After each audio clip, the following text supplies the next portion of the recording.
The cold steel of a gun barrel pressed against 8-year-old Ruby's temple as her father stood frozen in the grocery store aisle. "Don't move or she dies," the masked gunman screamed, his hand trembling with desperation. But Connor Walsh didn't panic.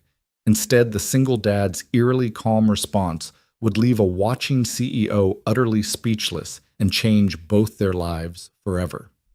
This is a story about how one moment of impossible composure revealed a soldier's past, a billionaire's revenge plot, and the dangerous truth that some heroes never truly leave the battlefield. Stick with me until the end and comment your city below. I'd love to see how far this story travels. The fluorescent lights of Henderson's grocery hummed their familiar tune on that Tuesday evening, casting harsh shadows between the produce displays and cereal aisles. Connor Walsh pushed the squeaky shopping cart with practiced patience, his weathered hands gripping the handle as his 8-year-old daughter Ruby skipped beside him, her pink sneakers lighting up with each bouncing step. "Dad, can we get the chocolate chip cookies, the ones with the dinosaurs on the package?" Ruby asked, her bright green eyes so much like her late mother's sparkling with hope. Connor glanced down at his daughter, a gentle smile creasing the corners of his eyes.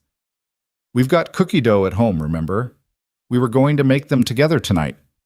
"But homemade cookies don't have dinosaurs on them," Ruby protested with the kind of logic only an 8-year-old could muster.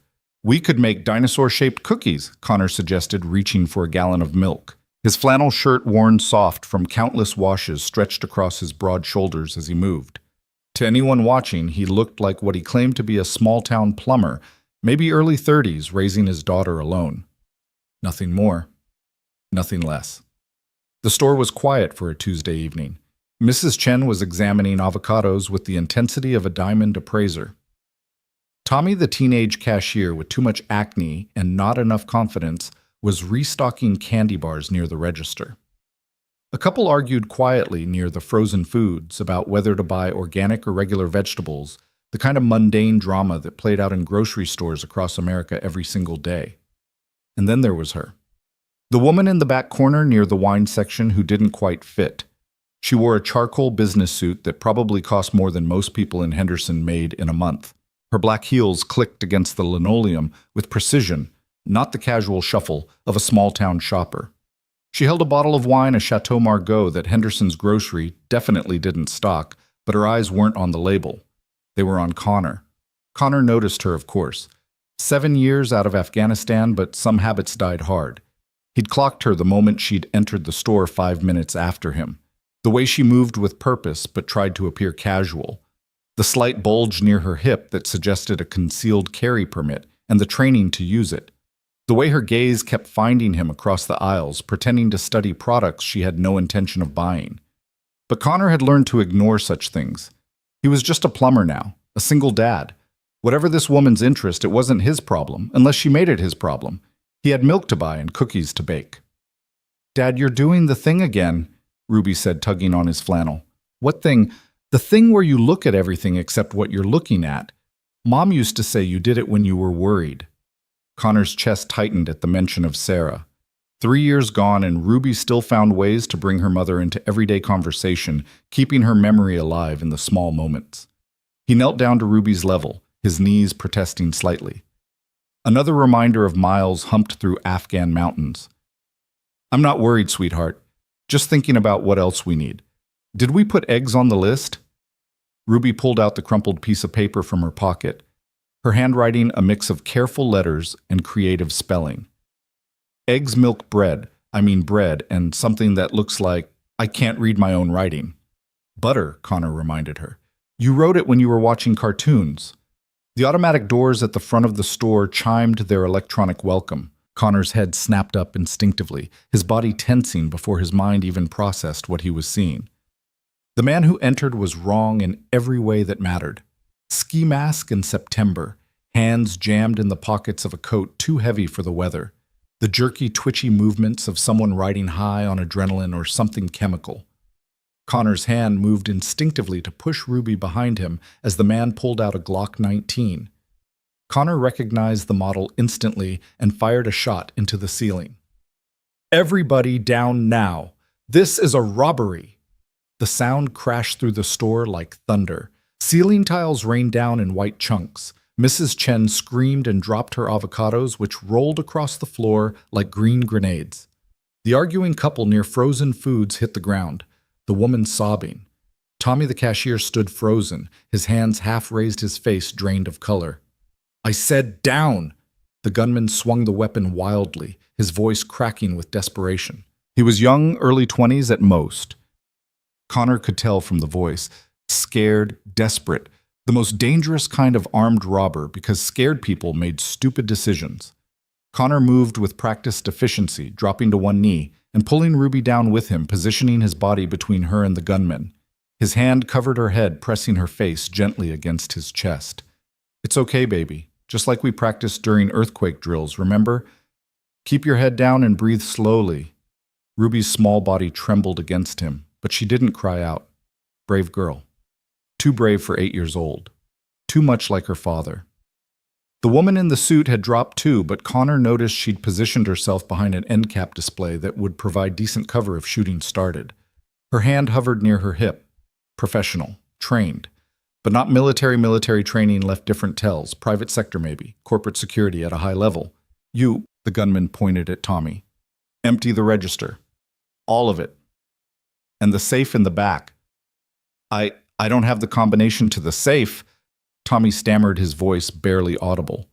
"Only Mr. Henderson has." "Then get Henderson." The gunman's hand was shaking now badly. The Glock waggled in the air like a conductor's baton having a seizure. "Where is he?" "He's not here. He went home at 5. Please, I can give you what's in the register." "That's not enough." The gunman's voice cracked, completely revealing his youth. "I need at least 10,000. They said if I don't—" He stopped himself, but Connor had heard enough. This wasn't a robbery. This was a collection. Someone had sent this kid to gather a debt, and the kid was in over his head, which made the situation infinitely more dangerous. The gunman spun around, waving the gun at the terrified customers on the floor. "Wallets, phones, jewelry. Everything. Put it all in." He looked around desperately, then grabbed a plastic shopping basket from near the door. "Put it in this." He started with the couple near frozen foods. The man fumbled with his wallet, his hand shaking so badly he could barely get it out of his pocket. The woman was trying to remove her wedding ring, sobbing that it wouldn't come off her fingers, swollen with panic. "Hurry up!" The gunman kicked the man's leg. Not hard, but enough to show he meant business. Or was trying to mean business. Connor could see the tells, the way the kid kept wiping his free hand on his jeans, the rapid breathing that was starting to hyperventilate, the way his finger kept moving on and off the trigger. This was about to go sideways, fast. The gunman moved to Mrs. Chen, who was fumbling with her purse, tears streaming down her face. Then to Tommy, who was still standing behind the counter like a statue. Then his eyes found Connor and Ruby. "You big guy, what have you got?" Connor met the gunman's eyes through the ski mask holes. Brown eyes. Bloodshot. Pupils dilated, but not from drugs, from fear. "My wallet's in my back pocket. I'm going to move slowly to get it. Don't try anything." The gun swung toward them, and that's when Connor felt Ruby's body go rigid with terror. Because the barrel wasn't pointed at Connor. It was pointed at her. "Please," Connor said, his voice dropping to something low and steady. The voice he'd used in Kandahar when talking to scared civilians. The voice that had convinced a teenage Taliban fighter to put down his rifle and walk away. "Point the gun at me, not her. She's just a kid." "Shut up. Just give me your wallet." Connor moved his hand slowly to his back pocket, but his eyes never left the gunman's. He was cataloging everything. The stance weight on the back foot unbalanced. The grip too tight, showing white knuckles even through thin gloves. The distance 8 feet, maybe 9. In his peripheral vision, he could see the woman in the suit had shifted position slightly, improving her angle. "Here," Connor said, pulling out his wallet. "There's about 200 in cash. You can have it all." The gunman snatched the basket and held it out. "Throw it in." Connor tossed the wallet into the basket, the movement slow and deliberate. "You don't want to do this, son." "Don't call me son, you don't know me." "You're right, I don't. But I know you're scared. I know someone's making you do this, and I know this isn't going to end the way you think. Shut up." The gun swung wildly, and Connor saw the finger tighten on the trigger. Not intentionally fear response. The kid was about to have a negligent discharge. Time slowed down the way it always did in these moments. Connor's mind ran through the calculations. Distance to the gunman, Ruby's position, the woman in the suit reaching for her concealed weapon, the trajectory if the kid's finger slipped. Everything could go wrong in the next 3 seconds. But then Ruby did something that changed everything. She started singing, soft at first, barely audible, the song Sarah used to sing to her during thunderstorms. "You are my sunshine, my only sunshine." The gunman's head snapped toward her. What is she doing? Make her stop. "You make me happy when skies are gray. She sings when she's scared," Connor said, keeping his voice level, conversational. "Her mom taught her that, said it was better than crying. You'll never know, dear, how much I love you." The gunman's hand was shaking worse now. The basket in his other hand dropped slightly. Just make her stop, please." And there it was, please. The mask slipping, revealing the scared kid underneath. "What's your name?" Connor asked. "What? No, shut up."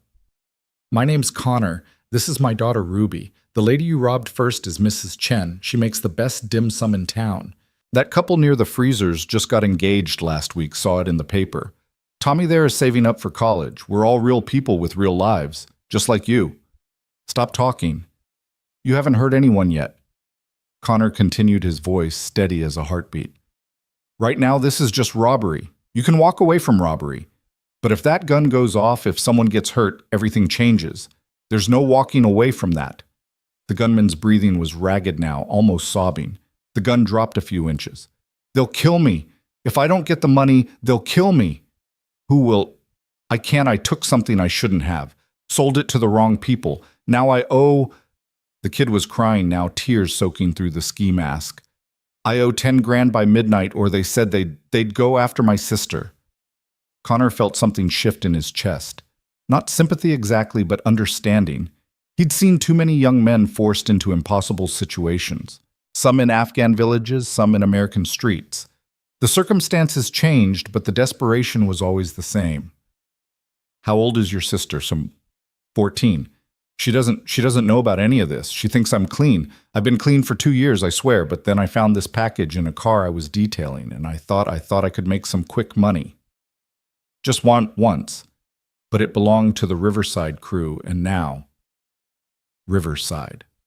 Connor knew the name. Low-level dealers who thought they were bigger than they were, but vicious enough to make good on threats. The kid was right to be scared. "Listen to me," Connor said, shifting slightly. "My daughter is 8 years old. She lost her mom 3 years ago.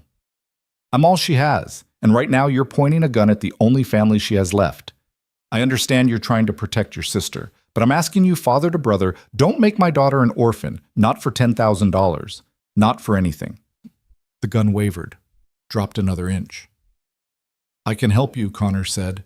"I know people who deal with situations like this. Put the gun down and we'll figure something out. But you have to put it down first." "You don't understand." The kid's voice broke completely. "You don't know these people." "I know enough," Connor said. And then, taking a calculated risk, he slowly stood up. "Don't move." The gun snapped back up, pointed directly at Connor's chest. "I'm standing up because I want to talk to you man to man, not from my knees." Connor kept his hands visible, palms out. "My daughter is scared. You're scared. Everyone in here is scared, but fear makes us do stupid things. Don't let fear make this choice for you." Ruby had stopped singing. She was watching her father with those green eyes, so much trust there, it made Connor's heart ache. In his peripheral vision, he saw the woman in the suit had drawn her weapon, but kept it low out of the gunman's line of sight. She was waiting for a clear shot. Connor gave a tiny shake of his head. "Not yet." "What's your name?" Connor asked again. The gunman was silent for a long moment. Then, "Marcus." "Marcus. Okay. Marcus, how old are you?" 22. Same age Connor had been when he'd enlisted, searching for purpose, for a way out of a dead-end life. He'd found it in the Rangers. Marcus had looked for it in all the wrong places. 22 is young Marcus. You've got your whole life ahead of you. Your sister's got her whole life. Don't throw it all away for one bad decision that snowballed. There's always another way. There's no other way. You don't get it by midnight. It's only 7:30. We have time. But first you need to put the gun down. Marcus's hand was shaking so badly now, the gun was almost vibrating. I can't. If I put it down, you'll call the cops. The cops are already on their way, Connor said honestly. Someone hit the silent alarm the moment you walked in. They're probably outside right now setting up a perimeter. But here's the thing, Marcus. If you put the gun down now, if you surrender, you're a scared kid who made a mistake. If this goes on much longer, if they have to come in here, you become something else. You become a threat that needs to be neutralized. It was a lie about the silent alarm, at least Connor hadn't seen anyone hit it. But police response time in Henderson was about 12 minutes for an armed robbery, and they were already at the 6-minute mark. Time was running out for everyone. I didn't mean for this to happen, Marcus said, and now he was definitely crying. I just needed the money. I was going to pay it back, I swear. I believe you. Connor took a small step forward. The woman in the suit tensed. Everyone in the store held their breath. But right now you need to make a choice. The right choice. Put the gun down, Marcus. The gun dropped another inch, then another. It was now pointed at the floor between them. My sister, Marcus whispered. We'll figure it out. I promise. But first, the sound of sirens split the air. Multiple vehicles approaching fast. Marcus's head whipped toward the front windows where red and blue lights were starting to paint the parking lot. No! The gun came back up wild, now swinging between Connor and the windows. No, this wasn't supposed to happen. Marcus, listen to me. They're here. It's over. It's all over. The kid was in full panic now, the gun waving erratically. His finger was on the trigger tightening. Connor saw it all in slow motion, the gun swinging toward the windows, toward Tommy, toward the couple, coming back around toward him and Ruby. The woman in the suit raising her weapon about to take the shot. The police cars screeching into the parking lot, everything about to explode into chaos and violence. He made his decision. Connor moved. Not toward Marcus that would have triggered a shooting. Instead, he dropped back down, covering Ruby completely with his body, and called out in his command voice the voice that had carried across Afghan battlefields. Marcus, look at me. Look at me. The gunman's wild eyes found his. You have 10 seconds before they come through that door. 10 seconds to decide who you want to be. The man who surrendered and nobody got hurt, or the man who got people killed. 10 seconds. Marcus, choose. Marcus stood frozen, the gun still raised, tears streaming down his face under the ski mask. Think about your sister, Connor said. Think about what she'd want you to do. 8 seconds. Think about going to her graduation, her wedding, being there for her. 6 seconds. You can still have that, but only if you put the gun down. 4 seconds. Please, Marcus, be the brother she needs you to be. 2 seconds. Marcus dropped the gun. It clattered on the linoleum like thunder. He fell to his knees, ripping off the ski mask, revealing a young face twisted with anguish and relief. I'm sorry. I'm so sorry. Hands where we can see them. The police burst through the doors, weapons drawn, shouting commands. Marcus put his hands up, lacing them behind his head without being told. Don't shoot, Connor called out, still covering Ruby. He's surrendering. The weapon is on the ground. Nobody's hurt. The woman in the suit had already holstered her weapon and melted back behind the wine display, just another terrified customer. But Connor had seen her stance, her draw, her discipline. Professional indeed. The police swarmed Marcus, cuffing him and pulling him to his feet. One officer kicked the gun away while another began checking on the customers. Connor finally sat up, pulling Ruby into his arms. It's okay, baby. It's all over. Ruby buried her face in his chest, finally letting the tears come. I was so scared, Daddy. I know, sweetheart. You were so brave. So brave. Is that man going to be okay? Connor watched as they led Marcus toward the door. The kid looked back once, meeting Connor's eyes, and mouthed 2 words, thank you. I think so, Connor told his daughter. Sometimes people make bad choices when they're scared, but he made the right choice at the end. Like you did, you helped him. We helped each other. An officer approached them. Sergeant Mills Connor recognized him from around town. Sir, we need to get statements from everyone. Are you and your daughter okay? We're fine, Connor said, standing up with Ruby in his arms. Just shaken up. That was what you did? Mills shook his head. That was incredible. You talked him down, probably saved lives. Connor shrugged. Just didn't want anyone to get hurt. Mills gave him a long look, the kind cops gave when they recognized someone who'd been in situations like this before. But he didn't push. We'll need you to come to the station, give a full statement. Can it wait until tomorrow? I'd like to get my daughter home. Mills looked at Ruby's tear-stained face and nodded. Tomorrow's fine. You know where we are. As the officer moved away, Connor noticed the woman in the suit approaching. Up close, he could see she was in her early 30s, with sharp features and eyes that missed nothing. Definitely not a typical Henderson resident doing her evening shopping. That was impressive, she said, her voice carrying a slight Boston accent that she was trying to hide. Your training is showing. Connor shifted Ruby to his other arm, putting himself slightly between the woman and his daughter. I'm not sure what you mean. I'm just a plumber. She smiled, but it didn't reach her eyes. Of course you are. A plumber who can assess tactical situations, identify weapon models at a glance, and de-escalate an armed confrontation using textbook crisis negotiation techniques. I watch a lot of cop shows. I'm sure you do. She reached into her suit pocket and pulled out a business card. Expensive cardstock minimalist design. Just a name, Rebecca Morrison, and a phone number. No company, no title. I'd like to talk to you when you're ready. Connor didn't take the card. About what? About a job opportunity. One that would make better use of your plumbing skills. I'm happy fixing pipes. Are you... She glanced at Ruby, who was watching her with those bright green eyes. Wouldn't you like to give her more private schools, college fund, a house in a better neighborhood? Our neighborhood is fine.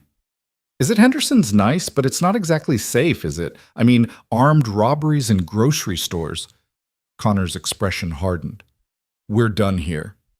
Rebecca Morrison held up her hands in surrender, but she was still smiling. My mistake. I'll leave you be. She set the card on a nearby shelf. But that offer stands. Whenever you're ready to stop pretending to be something you're not. She walked away, her heels clicking on the linoleum with that same precise rhythm. Connor watched her go, noting the slight favor of her left leg, old injury probably compensated with custom orthotics in those expensive shoes. She'd been in the field once before moving to whatever she did now. Dad, Ruby's voice was small. Who was that lady? Nobody important, sweetheart. She seemed to know you. Sometimes people think they know us, but they only see what they want to see. Ruby was quiet for a moment, processing this in that way children do, filing it away to think about later. Then, can we still make cookies tonight? Connor hugged her tighter, kissing the top of her head. Absolutely. Dinosaur-shaped ones, just like we planned. They left the store together, walking past the police cars and the gathering crowd of looky-loos. Connor didn't look back, didn't pick up the business card Rebecca Morrison had left behind. He had cookies to bake, a daughter to comfort, and a normal life to maintain. But as he buckled Ruby into her booster seat, he caught a glimpse of a black BMW parked across the street. Rebecca Morrison was behind the wheel watching them. When she saw him looking, she gave a small nod and drove away. Connor stood there for a moment, hand on the car door, watching the BMW's taillights disappear into the darkness. 7 years he'd been out. 7 years of being just another face in the crowd, just another single dad trying to make ends meet. He'd thought he'd left all of it behind, the violence, the adrenaline, the weight of command decisions that meant life or death. But it never really left you, did it? It just waited dormant until moments like this, until scared kids with guns made bad decisions, until mysterious women with concealed weapons and job offers appeared in small-town grocery stores. Dad, Ruby called from inside the car. Are we going home? Yeah, baby, we're going home. Connor got in the driver's seat and started the engine. In the rearview mirror, he could see the police finishing up at the store. Marcus was probably halfway to the station by now, heading for a holding cell and an uncertain future. Connor made a mental note to check on the kid, maybe put in a word with the public defender. The Riverside crew was a problem that would need addressing, but that was tomorrow's issue. Tonight he had cookies to bake with his daughter. As they drove through Henderson's quiet streets, Ruby began to sing again, soft and sweet. You are my sunshine, my only sunshine. Connor smiled despite everything. Sarah would have been proud of how brave their little girl had been, how she'd kept her composure even when terrified, how she'd found her voice when it mattered most. Dad, Ruby said suddenly. That man Marcus, he was somebody's family too, wasn't he? Yes, sweetheart, he was. And he was trying to protect them, like you protect me. Connor glanced at her in the mirror, 8 years old and already understanding that the world wasn't painted in simple blacks and whites. That's right. Sometimes good people make bad choices trying to do the right thing. Is that why you helped him instead of hurting him? The question hung in the air between them. Connor thought about how to explain the complexities of violence and mercy to a child who'd just had a gun pointed at her. There's always a choice, Ruby. Always another way if you look hard enough. Violence should be the last option, never the first. Is that what you learned fixing pipes? Connor almost laughed. Something like that. They pulled into their driveway, the porch light casting a warm glow across the small but well-maintained yard. Home. Safe. Normal.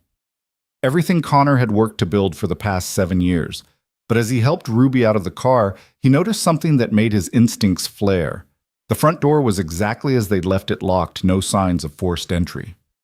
But the garden gnome Ruby had insisted on buying at a yard sale last month had been moved. Just an inch to the left, barely noticeable. Someone had been here. Connor kept his expression neutral, not wanting to alarm Ruby. Hey, sweetheart, why don't you go around back and get the cookie cutters from the shed? I'll unlock the front door.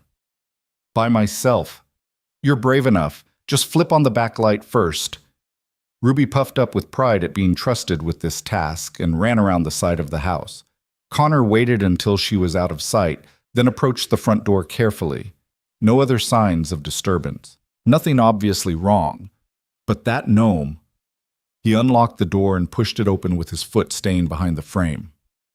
The living room was exactly as they'd left it. Ruby's homework on the coffee table, his coffee mug from this morning by the couch, the photo of Sarah on the mantel catching the light from the street. Connor stepped inside, moving silently through the house. Kitchen clear, bathroom clear, Ruby's room clear, though he noticed Mr. Buttons. Her stuffed bear had been moved from the bed to the chair. His room. There it was, on his nightstand next to the alarm clock and the book he'd been reading. Another business card. Same expensive stock as Rebecca Morrison's, but this one had writing on the back. Your skills are being wasted. She needs more than this. You both do. R.M. Connor picked up the card, anger flashing through him.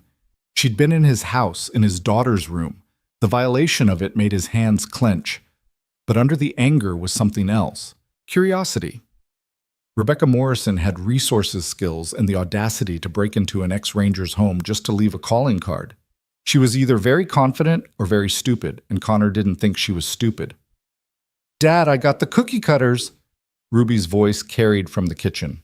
Connor pocketed the card and headed downstairs, pushing thoughts of Rebecca Morrison aside. Right now his daughter needed normal, needed cookies and bedtime stories, and the assurance that the world was safe and predictable. But later, after Ruby was asleep, Connor stood at his bedroom window looking out at the quiet street. Somewhere out there, Rebecca Morrison was waiting for his call. Marcus was sitting in a cell, terrified about his sister's safety. The Riverside crew was counting their money and making plans. 7 years of peace. 7 years of being invisible.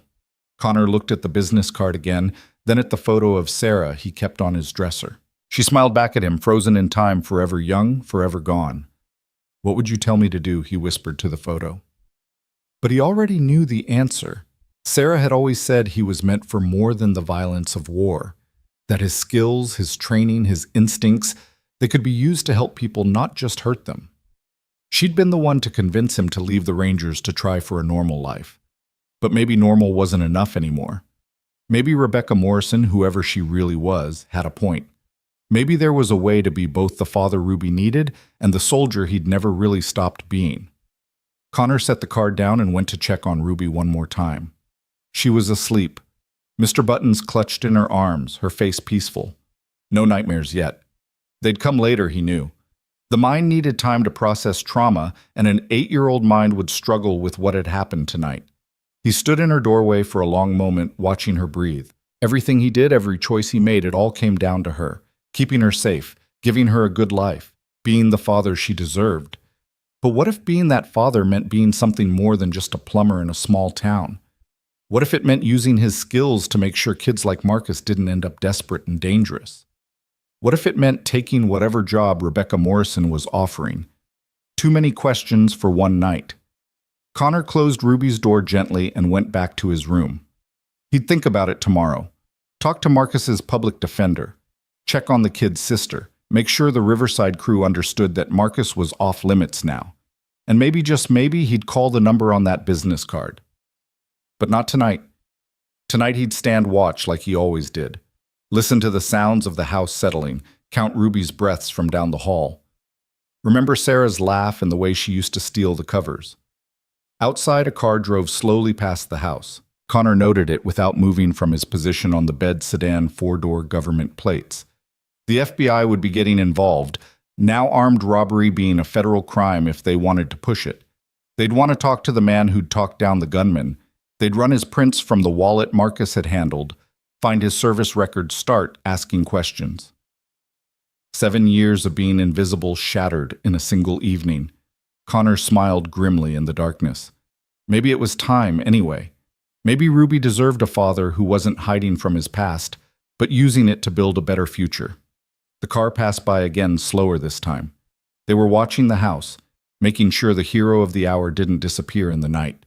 They needn't have worried. Connor Walsh wasn't going anywhere. This was his home, his town, his daughter's safe place. But things were going to change. He could feel it in the air like the pressure drop before a storm.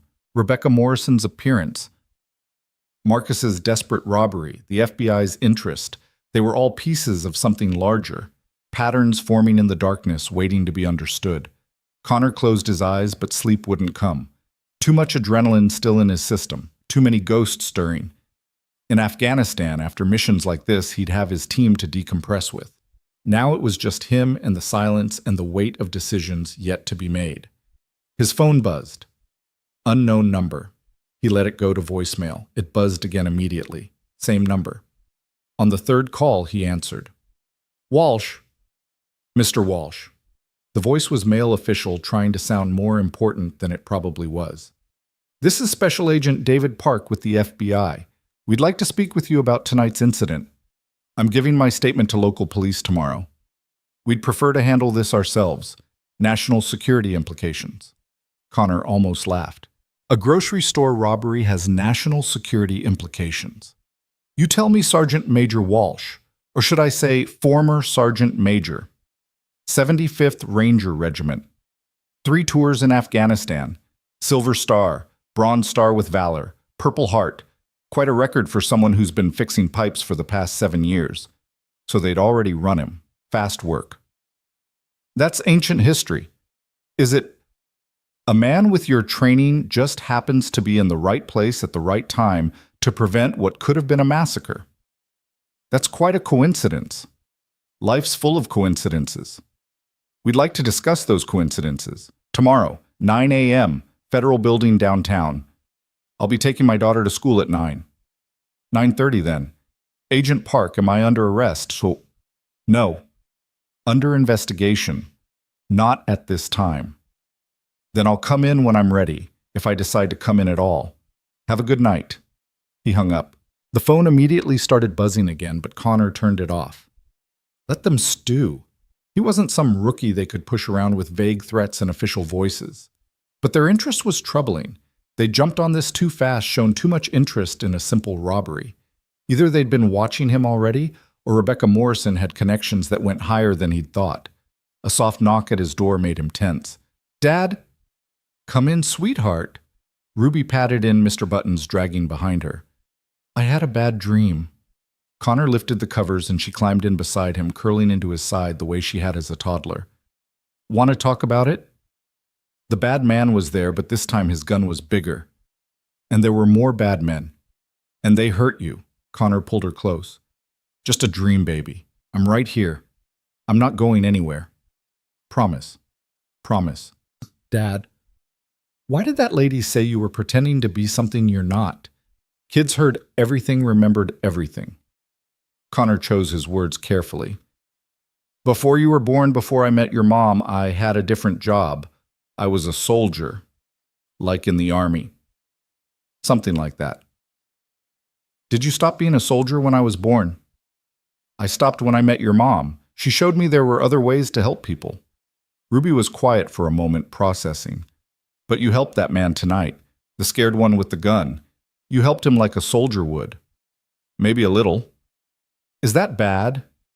No, sweetheart, it's not bad. Sometimes we need to use all parts of ourselves to help others. Are you going to be a soldier again? Connor looked down at his daughter's face in the darkness. Those green eyes so much like Sarah's, seeing too much understanding more than any 8-year-old should. I don't know, he said honestly. But whatever I do, wherever I go, whatever I become, I'll always be your dad first. That's the most important job I'll ever have. Ruby smiled and snuggled closer. Okay, but if you do become a soldier again, can you still make cookies with me? Always. She was asleep within minutes, her breathing evening out. Her small hand clutched in his shirt. Connor held her close, standing watch against her nightmares and his own. Outside, the sedan made another pass. In the distance, a siren wailed. Somewhere across town, Marcus was probably lying awake in a cell, wondering how his life had gone so wrong. And somewhere else, Rebecca Morrison was probably sitting in an expensive hotel room waiting for Connor to make his decision. But here now, in this moment, Connor Walsh was just a father holding his daughter, keeping the darkness at bay for one more night.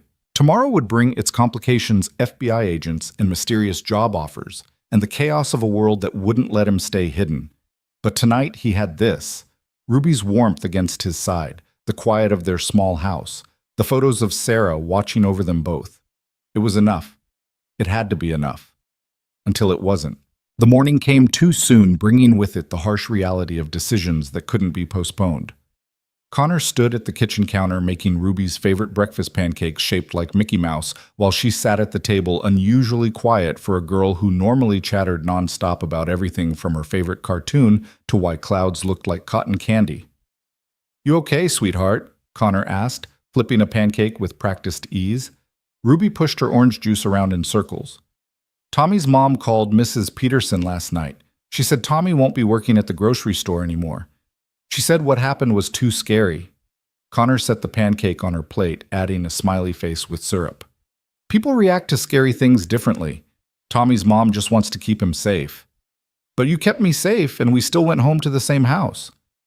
That's because we're tougher than most people, Connor said, sitting down across from her. But being tough doesn't mean we weren't scared. It just means we don't let fear make our choices for us. Ruby took a bite of pancake, considering this. The lady from last night, Miss Morrison, she wasn't scared at all. I saw her. When everyone else was on the ground, she was watching, like she was waiting for something.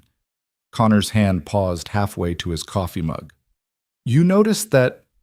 Mom always said I notice everything. She said I got that from you. Before Connor could respond, his phone rang. The elementary school. Mr. Walsh.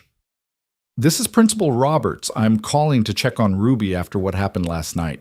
The whole town's talking about it. She's doing okay, all things considered. We'll be there for school as usual.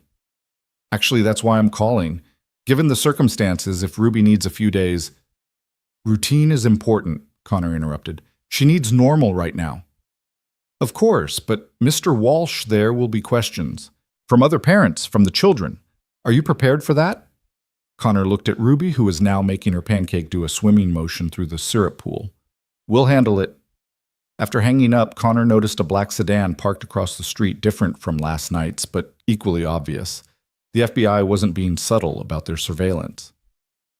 Dad, there's a car outside, Ruby said, proving once again that nothing escaped her attention. I know. Are they bad guys? No, just people doing their job. What job requires sitting in a car watching our house? Sometimes Connor wished his daughter wasn't quite so sharp. Complicated adult stuff. Nothing for you to worry about. Ruby gave him a look that was pure Sarah, the one that said she knew he was dodging the question, but would let it slide. For now. After dropping Ruby at school, enduring the stares and whispers of other parents, Connor didn't drive to the federal building. Instead, he headed to the county jail. Marcus Williams, he'd learned the kid's last name from the morning news, needed to know someone gave a damn about what happened to him. The desk sergeant, a thick-necked man named Kowalski, whom Connor knew from the VA poker games, looked surprised to see him. "Connor Walsh, heard you were quite the hero last night." "Just didn't want anyone hurt. I'm here to see Marcus Williams." Kowalski frowned. "The robbery suspect you pressing additional charges?" "Opposite. I want to talk to him. As a visitor." "That's unusual. He hasn't even been arraigned yet. Can you make it happen or not?" Kowalski made a call, spoke in low tones, then nodded. 15 minutes, room 3. The visiting room was every depressing cliché Connor expected. Harsh fluorescent lights scratched plexiglass phones that had seen better decades. Marcus was already there when Connor arrived, looking smaller in the orange jumpsuit, younger without the ski mask and gun. Marcus picked up the phone with shaking hands. "Why are you here?" "To make sure you're okay. I held a gun on your daughter. Why would you care if I'm okay?" "Because you're someone's family too. Your sister, what's her name?" Marcus's eyes filled with tears. "Jasmine. She's gonna find out. It'll be in the papers online. Everyone at her school will know her brother's a criminal." "You made a mistake. That doesn't define who you are." "Doesn't it?" "I'm looking at 5 to 10 years, my public defender says. If I'm lucky. The Riverside crew will get to Jasmine long before I'm out." Connor leaned forward. "Tell me about the Riverside crew." "Everything." "Why, you can't..." Marcus stopped studying Connor's face. "You're not really just a plumber, are you? The way you talked to me last night, the way you moved. You're something else. I used to be. Now I'm just a dad who doesn't want to see more kids hurt. So tell me about Riverside." Marcus glanced around nervously, even though they were alone. "They're run by a guy named Dante Powell, operates out of a body shop on the east side. Maybe 30 guys total, but they've got connections to bigger operations in the city. I detailed a car that turned out to belong to one of their dealers. Found a package hidden in the door panel, heroin, about 2 pounds. I should have left it alone, but I thought, you thought you could sell it yourself, make some quick money. My grandmother's medical bills were killing us. Jasmine needed money for a school trip she'd been dreaming about. I'd been clean for 2 years working honest jobs, but it wasn't enough. It's never enough." Connor understood that desperation. After Sarah's death, the medical bills had nearly bankrupted him. If he hadn't had his military benefits, he and Ruby would have lost everything. "So you took the package." "Sold it to some guys from the north side, made $8 grand. Thought I was free and clear until Dante's people grabbed me last week. Turns out that package was already bought and paid for. Now I owe them the 10 grand plus interest, daily interest. And they threatened Jasmine." Marcus nodded, tears flowing freely now. "Showed me pictures of her at school at dance practice, walking home. Said if I didn't get the money by midnight last night, where is she now? With my grandmother. They don't know where we moved them to my aunt's place 2 towns over. But it's only a matter of time before they find them." Connor made a mental calculation. The Riverside crew was small time enough that they probably didn't have the resources for an extensive search, but big enough to make good on their threats eventually. "Marcus, I need you to listen carefully. Don't take any deals yet. Don't plead out. Your public defender, what's their name? Susan Chen. I'll talk to her. In the meantime, keep your head down. Don't talk to anyone else about this. And whatever you do, don't mention my name to anyone. Understand? Why are you helping me?" Connor stood to leave. "Because everyone deserves a second chance, and because your sister deserves a brother who comes home." As Connor left the jail, he noticed the black sedan had been joined by a second one. The FBI was getting impatient. He pulled out his phone and dialed the number Agent Park had called from the night before. "Agent Park, this is Connor Walsh. You want to talk Henderson's Diner 20 minutes. Come alone or I don't show." He hung up before Park could respond. Henderson's Diner was a local institution, the kind of place where everyone knew everyone and strangers stood out like sore thumbs. Connor chose a booth in the back corner where he could see both entrances and the kitchen old habits. Agent Park arrived exactly on time, looking every inch the federal agent in his dark suit and trying too hard to appear casual. He was younger than his voice had suggested, maybe early 30s, with the kind of aggressive ambition that made people stupid. "Mr. Walsh, thank you for meeting me." Connor didn't respond, just sipped his coffee and waited. Park pulled out a tablet, making a show of scrolling through files. "Interesting reading your service record, especially the classified parts. If they're classified, you shouldn't be reading them in a public diner." Park flushed slightly. "The point is, we know who you are, what you're capable of, and we're curious why someone with your skill set is wasting away in a town like Henderson." "I'm raising my daughter. That's not wasting away. But it's not using your full potential either. Is it? The private sector must have made offers. Security firms, military contractors. The kind of money that would set your daughter up for life." Connor set down his coffee cup carefully. "Agent Park, why don't you tell me what you really want, because this isn't about last night's robbery." Park leaned back, trying to project confidence he didn't quite have. "Rebecca Morrison. That name mean anything to you?" "She introduced herself last night." "That's not her real name. Rebecca Morrison doesn't exist.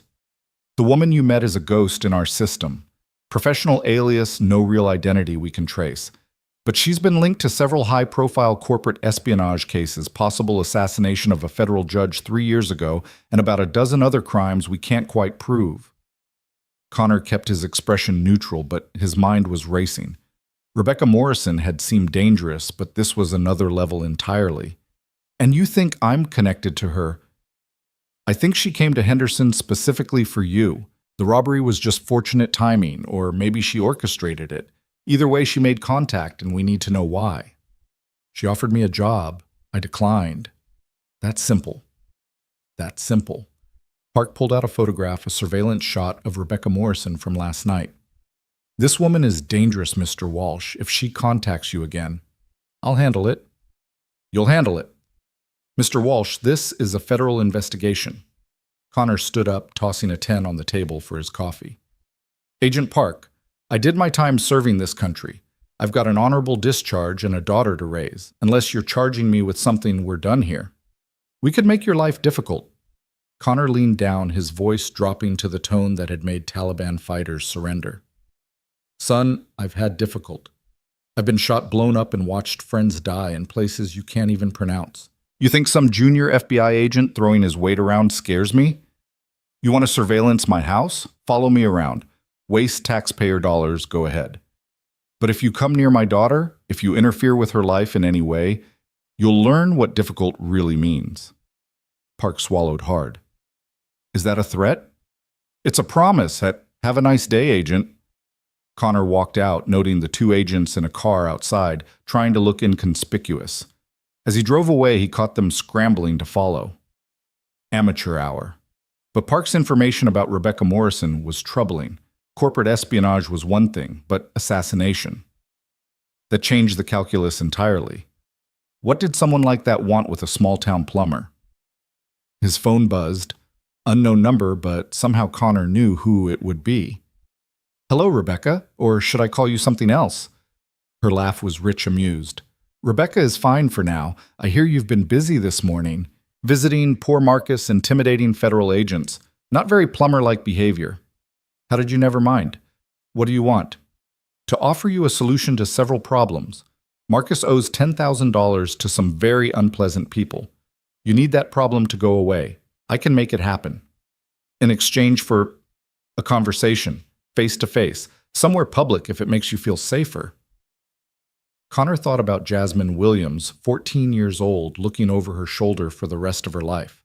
About Marcus rotting in prison while his sister grew up without him. There's a coffee shop on Maple Street. Neutral ground. Appropriate name, don't you think? 1 hour. If this is a setup. "Connor, may I call you Connor? If I wanted to hurt you, I wouldn't need a setup. I broke into your house last night just to leave a business card. I could have done anything, but I didn't, because I need you willing, not coerced." The line went dead. Connor sat in his truck for a moment, weighing his options. The smart play was to walk away to ignore Rebecca Morrison and her offers to let the FBI handle whatever she was involved in. But smart had never been his strong suit, and there was Marcus to consider, and Jasmine, and the nagging feeling that Rebecca Morrison showing up in Henderson was no coincidence. He made 2 more stops before heading to the coffee shop. First to see Susan Chen, Marcus's public defender. She was younger than expected, maybe fresh out of law school, overwhelmed and underpaid, but with fire in her eyes. "Mr. Walsh, I don't usually discuss cases with... I want to pay Marcus's bail when it's set, anonymously." She blinked. "That's generous? But bail for armed robbery could be substantial. 50,000, maybe more." "I'll handle it. Also, the Riverside crew that's threatening him, I'm working on that. Tell Marcus to hold on." "Mr. Walsh, I can't advise you to take any illegal action. I'm not planning anything illegal, just solving problems." His second stop was home, where he retrieved something from the safe he'd installed in the basement.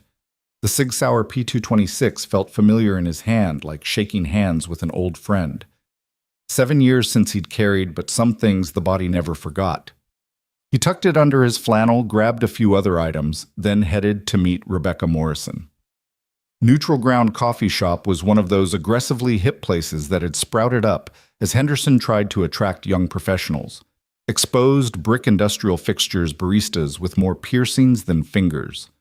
Rebecca Morrison looked out of place and completely at ease, simultaneously sitting in a corner booth wearing different clothes from last night.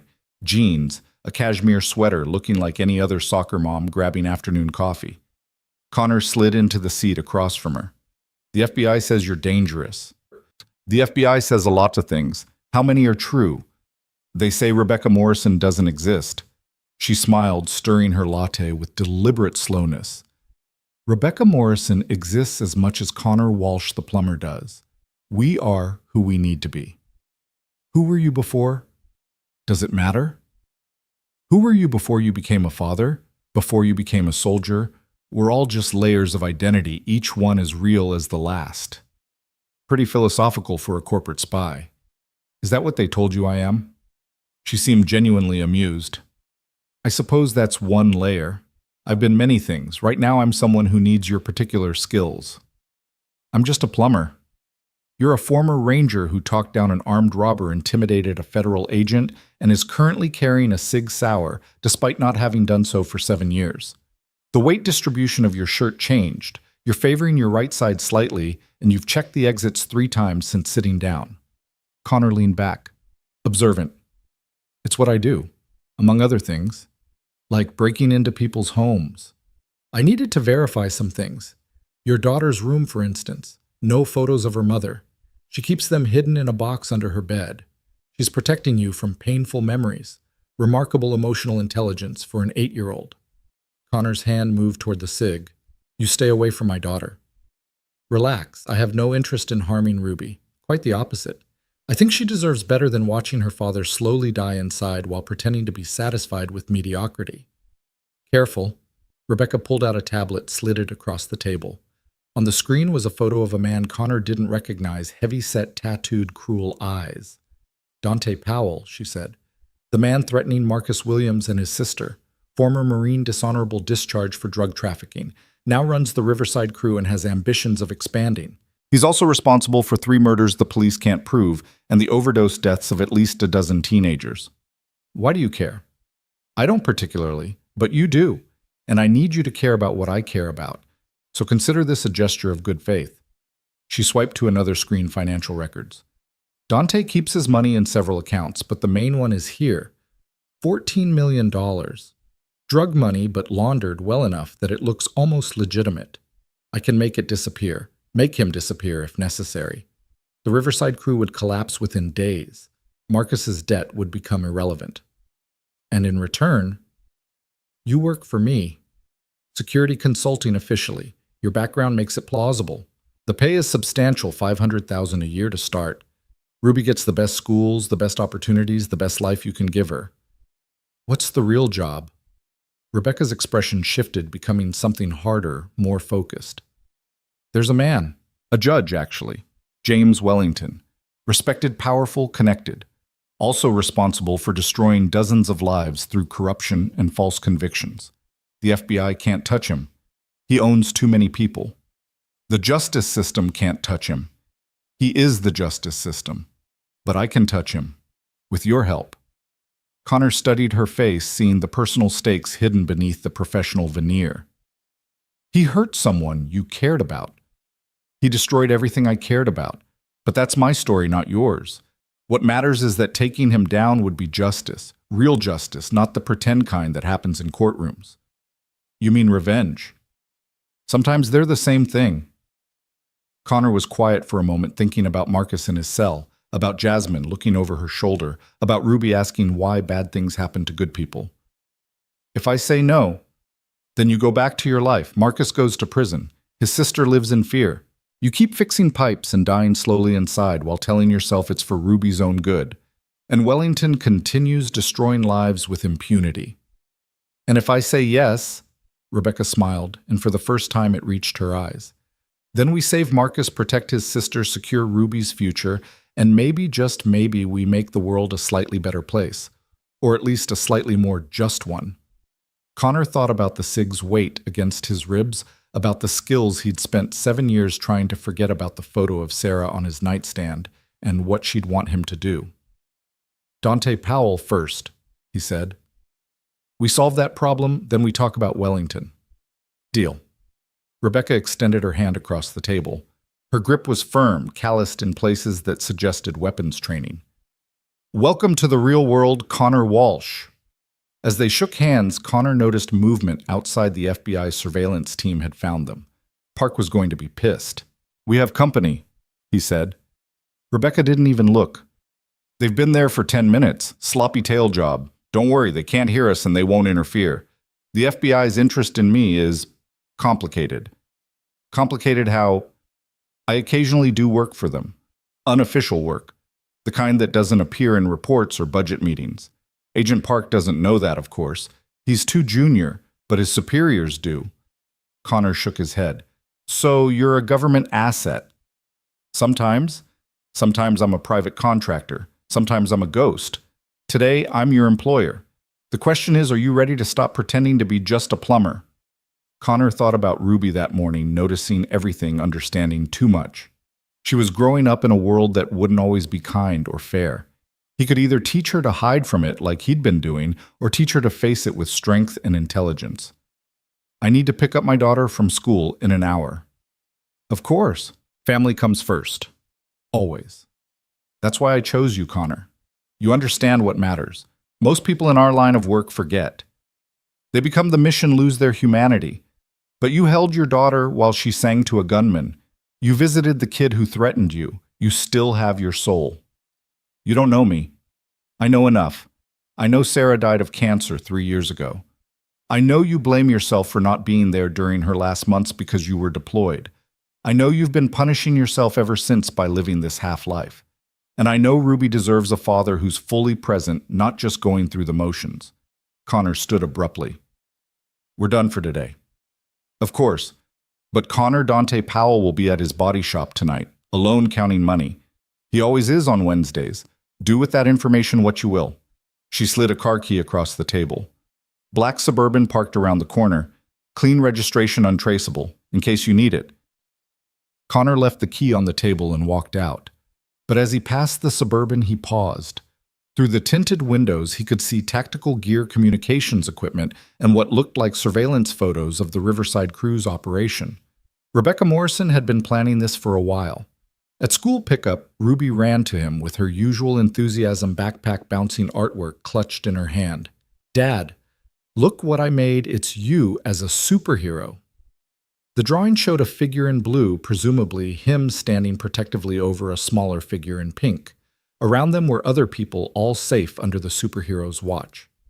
It's beautiful, sweetheart, but I'm not a superhero. Mrs. Martinez says anyone who protects people is a hero. And you protected everyone last night, even the bad guy. As they drove home, Connor noticed Ruby was quieter than usual, staring out the window at the familiar streets. What's on your mind, kiddo? Melissa's mom said we can't have play dates anymore. She said our family attracts trouble. Connor's grip tightened on the steering wheel. I'm sorry, sweetheart. That's not fair. It's okay. Melissa was boring anyway. She doesn't like dinosaurs or Ninja Turtles. Ruby paused. Dad, are we trouble magnets? No, baby. Sometimes trouble just finds good people, but that doesn't mean we stop being good. That evening after Ruby was asleep, Connor stood in his garage looking at his plumbing van. 7 years of honest work, 7 years of hiding, 7 years of pretending the skills that had kept his squad alive in Afghanistan could be forgotten. His phone buzzed. A text from an unknown number, a photo of Jasmine Williams at her aunt's house taken from across the street. The Riverside crew had found her. Connor deleted the text and went inside to his basement. From the safe, he pulled out items he'd sworn he'd never need again. Body armor that still fit. Night vision goggles that still worked. Skills that had never really gone dormant, just waiting. He thought about calling Rebecca Morrison, accepting her offer officially. But this wasn't about her or her agenda. This was about a 14-year-old girl who deserved to sleep without fear, and her brother who'd made one stupid mistake that shouldn't cost him everything. Connor looked at the photo of Sarah he kept in the basement, hidden from Ruby's protective eyes. I tried to be normal, he told the photo. I really did. But maybe normal isn't what she needs. Maybe she needs someone who fights back. Sarah smiled back, frozen in time, unable to offer absolution or condemnation. Connor geared up with methodical precision. The SIG went into a shoulder holster, knife in his boot, flex cuffs in his back pocket. He wasn't going to war, but he wasn't going to let Dante Powell hurt any more kids either. As he prepared to leave, he wrote a note for Ruby in case something went wrong. Gone to fix an emergency leak. Be back before breakfast. I love you more than all the stars. Dad. Then Connor Walsh Plummer and single father walked out into the night to remember what he'd tried so hard to forget, that sometimes the only way to protect the innocent was to become the dangerous thing that evil feared. The black Suburban was still parked where Rebecca had said it would be. The key was in a magnetic box under the rear wheel well, inside everything he might need and several things he hoped he wouldn't. Connor sat behind the wheel for a moment, engine off, making his choice. Once he drove away, there would be no going back to the simple life. The FBI would know. Rebecca would know. Most importantly, he would know that the soldier had never really left, had just been waiting for a reason to return. He thought about Ruby's drawing the superhero protecting everyone. Then he thought about Marcus in his cell and Jasmine in danger. Connor started the engine. Some choices he realized weren't really choices at all. They were just recognition of who you'd always been underneath the disguise of normal life. And Connor Walsh had always been a protector, whether in Afghan mountains or American suburbs. Time to remind Dante Powell that some people weren't meant to be threatened. Time to stop pretending to be just a plumber. The body shop sat on the edge of Henderson's industrial district, a corrugated metal building that looked abandoned until you noticed the expensive cars parked in the back and the security cameras that actually worked. Connor had been watching for 2 hours from across the street, cataloging patterns, counting guards, mapping exits. The soldiers' patients, not the plumbers. Dante Powell was inside just as Rebecca had predicted.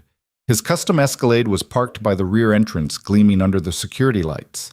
2 guards at the front one, doing rounds every 30 minutes, and Dante himself in the office counting money. Connor could see his shadow through the blinds. But something felt wrong. Too quiet. Too predictable. In Afghanistan, when everything looked exactly as expected, that's when you knew you were walking into an ambush. Connor's phone vibrated. Rebecca Morrison. "You're there, aren't you?" she said without preamble. "How did you—" "The Suburban has a tracker. Standard procedure." "Listen, Connor, something's changed. Pull back." "What kind of change?" "The kind that means Dante Powell isn't your biggest problem tonight. Get out of there, now." The urgency in her voice made Connor's instincts flare, but before he could move, his phone buzzed with another call. His home number. His blood went cold. Ruby should be asleep. The elderly neighbor, Mrs. Kowalski, was watching her. She wouldn't call unless Mr. Walsh. Mrs. Kowalski's voice was trembling. "I'm so sorry. I just went to check on her and she's gone. Her window's open and there's a note." Connor was already moving, running back to the Suburban. "What does it say?" "It says, 'Your daughter,' for Marcus Williams." "Midnight. The pier. Come alone or she dies. Mr. Walsh. I've called the police. No. Connor forced his voice to stay level. No police. Not yet. I'll handle it. But Ruby, I'll get her back. Lock the doors and don't open them for anyone but me. Connor ended the call and immediately dialed Rebecca. They have Ruby. Silence for a moment, then, Dante doesn't take children. This isn't his style. Then who? I'm finding out. Where are you heading? The pier. It's a trap. You know that. It's Ruby. I understand. I'm mobilizing resources. Don't go in alone, Connor. That's what they want. But Connor was already driving the Suburban's engine roaring through Henderson's empty streets. The tactical part of his mind was running scenarios, calculating odds, but the father part was screaming, drowning out everything else. Ruby. They'd taken Ruby. He called Mike Chen, his only real friend in Henderson, a fellow veteran who ran a hardware store and understood things without needing explanations. Mike, I need you. Full kit, the pier, 20 minutes. Copy that. No questions. That's why Connor had called him. The pier was Henderson's attempt at waterfront renovation. Restaurants, shops, a boardwalk that attracted tourists in summer, but was deserted after dark. Connor parked 3 blocks away and approached on foot. Sig drawn, using shadows like old friends. Mike materialized beside him, kitted up like it was Kandahar all over again. Sit rep. Unknown hostiles have my daughter. Demanded a prisoner exchange. It doesn't feel right. Kids are off limits. Everyone knows that. Someone didn't get the memo. They moved together, covering angles, muscle memory taking over. The pier stretched out into the dark water, lit by sporadic street lamps that created pools of light and shadow. Perfect for an ambush. Connor's phone rang. Unknown number. You came. Good. But you didn't come alone. That's unfortunate. The voice was disguised electronic, not Dante Powell. Where is she? Safe. For now. Send your friend away and we'll talk. Connor looked at Mike, who shook his head. But this was Ruby. Mike, fall back. Overwatch position. Mike hesitated, then melted back into the shadows. Still there, but not obviously so. Good, the voice said. Now walk to the end of the pier. Slowly. Hands visible. Connor moved forward, every instinct screaming danger. The boards creaked under his feet. Wind off the water carried the smell of fish and diesel. At the end of the pier, a figure stood waiting. Not Dante Powell, but a woman. Professional bearing tactical gear face obscured by a baseball cap. Mr. Walsh? You don't know me, but I know everything about you. Where's my daughter? Safe. Unharmed. Probably asleep. We used a mild sedative. Very professional, very careful. We're not monsters. You kidnapped an 8-year-old. We secured leverage. There's a difference. The woman stepped into better light, revealing an angular face, cold eyes. My name is Agent Sarah Mitchell, not FBI, something more specialized. We've been watching Rebecca Morrison for 3 years. When she made contact with you, we had to act. Connor's mind raced. You're using my daughter to get to Rebecca. We're using your daughter to get to you, to get to Rebecca, to get to the man she's hunting. It's all connected, Mr. Walsh. Wheels within wheels. I don't work for Rebecca. Not yet, but you were about to. We intercepted your communications, know about the meeting, the offer, Dante Powell. We know everything. Mitchell pulled out a tablet showing surveillance photos Connor at the coffee shop, at the jail, at his house. Rebecca Morrison is planning something big and she needs you for it. We need to know what. I don't know anything. But you will. Accept her offer. Work for her. And report to us. In exchange, your daughter stays safe. Marcus Williams gets a reduced sentence and you get to keep playing Father of the Year. Connor stepped closer and Mitchell's hand moved to her weapon. You think threatening my daughter will make me cooperative. I think loving your daughter will make you practical. This isn't a negotiation, Mr. Walsh. Either you help us or Ruby disappears into a system so black that even your ranger buddies won't be able to find her. The rage that Connor had kept buried for 7 years began to surface, the kind that had made Taliban fighters run rather than fight. Mitchell must have seen it because she stepped back. Careful, Mr. Walsh. I have 8 agents within rifle range. Your friend Mr. Chen is good, but not that good. You're making a mistake. No, you made the mistake when you let Rebecca Morrison into your life. Now you deal with the consequences. Mitchell held out a phone. This is your contact device. You report everything, every meeting, every job, every word she says. In return, Ruby stays safe. How do I know she's safe now? Mitchell made a call. A moment later, Connor's phone received a video. Ruby asleep in what looked like a hotel room, still in her pajamas, Mr. Buttons clutched in her arms. Unharmed, but definitely not home. She'll wake up in her own bed tomorrow morning thinking she had a bad dream, as long as you cooperate. Connor took the phone. Mitchell offered, his mind already working through possibilities. If I do this, I want guarantees. Written immunity for anything I do while under Rebecca's employment. Marcus Williams walks free, and nobody touches Ruby again. You're not in a position to make demands. I'm in the only position that matters. You need me to get close to Rebecca. Without me, you've got nothing but 3 years of surveillance and no results. Mitchell considered this. I'll have to run it up the chain. You do that. Meanwhile, I want my daughter back tonight. After you agree. Connor moved faster than Mitchell expected, disarming her and putting her own gun to her head before her agents could react. My daughter, now! Stand down! Mitchell shouted to her hidden agents, then quieter to Connor. This won't end well for you. Story of my life. Make the call. Mitchell slowly pulled out her phone, made a call. Release the package. Yes, now. Connor held position for 30 seconds, then stepped back, returning Mitchell's weapon. She rubbed her throat where his arm had been.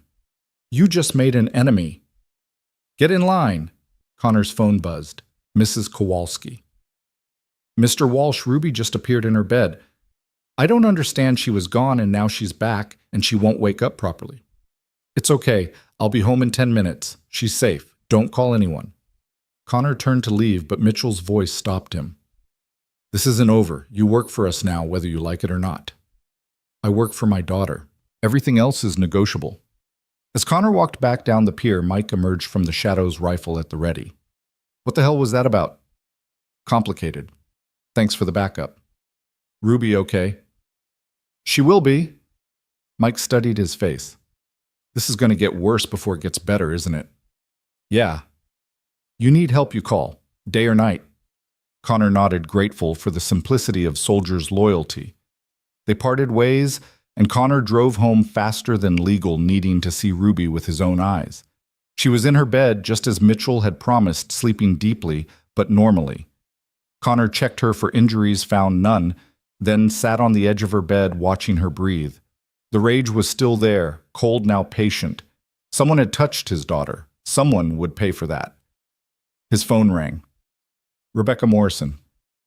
I heard what happened. I'm sorry, Connor. This wasn't supposed to involve Ruby. You knew they were watching you. I knew the FBI was. I didn't know about Mitchell's group. They're different. Black budget, no oversight, the kind of people who make the CIA look transparent. What have you gotten me into? Nothing you weren't already in. They would have come for you eventually just because of who you are, what you're capable of. At least now you have allies. Do I? Because from where I'm sitting, you're all the same, using my daughter to get what you want. Rebecca was quiet for a moment. You're right. The difference is I would never have taken her. There are lines I don't cross. Mitchell's people, they don't have lines. What do you know about Judge Wellington? The question clearly surprised her. Why do you ask? Mitchell said you're hunting him, said you need me for it. I want to know why. Another long silence. Not over the phone. Tomorrow, if you're willing. I'll tell you everything. But Connor, be careful. Mitchell's people are dangerous, but Wellington is worse. He has connections everywhere. Judges, senators, CIA, FBI. He's untouchable. Nobody's untouchable. Sarah used to say that. Connor went very still. What did you just say? Your wife, Sarah. She used to say nobody was untouchable. It's why she was investigating Wellington before she got sick. You didn't know. The room seemed to spin. Sarah was a nurse. Sarah was a nurse who noticed patterns. Cancer patients from the same neighborhood, all with connections to a chemical company Wellington had ruled in favor of despite EPA violations. She was building a case, reaching out to journalists, making noise. Then she got sick herself. Aggressive cancer, the doctors said. Bad luck, they said. Connor's hand was shaking. You're saying Wellington... I'm saying your wife was murdered, Connor. Just like my father was murdered when he tried to expose Wellington's connections to organized crime. Just like dozens of others who got too close to the truth. Connor looked at Ruby sleeping peacefully, unaware that her world was built on lies. Prove it. Tomorrow, noon. I'll bring everything I have. And Connor, whatever Mitchell told you, whatever leverage she thinks she has, we can protect Ruby better than they can. But only if you trust me. She hung up, leaving Connor in the dark with his sleeping daughter and the growing certainty that the last 7 years had been an illusion. Sarah hadn't died of random cancer. She'd been murdered for trying to do the right thing, and he'd been hiding in this small town fixing pipes while her killer walked free. Ruby stirred in her sleep, mumbling something about dinosaurs. Connor smoothed her hair, his decision crystallizing. Mitchell wanted him to spy on Rebecca. Rebecca wanted him to help bring down Wellington. Everyone wanted to use him. But Connor had his own agenda now. Find out who killed Sarah. Protect Ruby. And make everyone who'd threatened his family understand why that had been a fatal mistake. His phone buzzed with a text from an unknown number. A photo of Sarah from 3 years ago, thinner than he remembered, outside what looked like a courthouse. She was holding files, looking determined despite the chemo ravaging her body. The caption read, "She was brave until the end. Be brave too. RM." Connor deleted the text and stood up. He had preparations to make. If he was going to play all sides, Mitchell's group, Rebecca Morrison, possibly Dante Powell, if the gangster was still relevant, he needed resources, intelligence, weapons, allies. He went to the basement and opened a hidden panel he'd installed years ago. Inside were things he'd kept from his ranger days, not just weapons, but contacts. Phone numbers memorized and never written down. People who owed him favors. People who understood that some fights couldn't be won by following rules. Connor started making calls. It was past midnight, but the people he was calling didn't keep regular hours. Thompson, it's Walsh. Yeah, I know it's been years. I need a full workup on a Judge James Wellington. Everything dirty. I know it'll cost. Name your price. Martinez, it's Connor. That thing in Kabul you said you owed me for, I'm collecting. Federal agent named Sarah Mitchell runs some black budget group. Find out everything. Jackie Connor Walsh. Yeah, the ghost is back. I need clean weapons untraceable. The full package. Tomorrow night. By the time he was done, Connor had activated a network that had been dormant for 7 years. People who worked in shadows who understood that sometimes justice and law were different things. Ruby appeared at the top of the basement stairs, rubbing her eyes. Dad? I had the weirdest dream. There were people in my room and then I was floating and then I was back in bed. Connor climbed the stairs and picked her up. Just a dream, sweetheart. Let's get you back to bed. Why are you dressed? Were you going somewhere? Just checking on things. Making sure everything's safe. Ruby looked at him with those 2 wise eyes. It wasn't really a dream, was it? Connor hesitated, then decided on honesty, or at least partial honesty. Some bad people were playing games tonight, but it's over now. You're safe. Because you stopped them. Because they know better than to try again. Ruby nodded, accepting this with the faith children have in their parents' ability to make the world right. Dad, are we going to have to move again? What makes you think we moved before? Sometimes you look at our house like you're surprised to be here, like you're remembering somewhere else. Connor carried her back to her room. No, sweetheart, we're not moving. This is our home, and I'm going to make sure it stays safe. By being a soldier again. By being whatever I need to be. Ruby settled back into bed, but her eyes stayed on him. Mom would understand, you know. If you had to be a soldier to keep me safe, she'd understand. Connor's throat tightened. How do you know that? She told me. When she was sick. She said Daddy was a hero who pretended to be normal, but someday he might have to be a hero again, and that it would be okay. Connor kissed her forehead, unable to speak. Dad, Ruby's voice was getting sleepy again. The people who took me tonight, are they the same people who made Mom sick? Children saw everything understood more than adults realized. Connor chose his words carefully. I don't know yet, but I'm going to find out.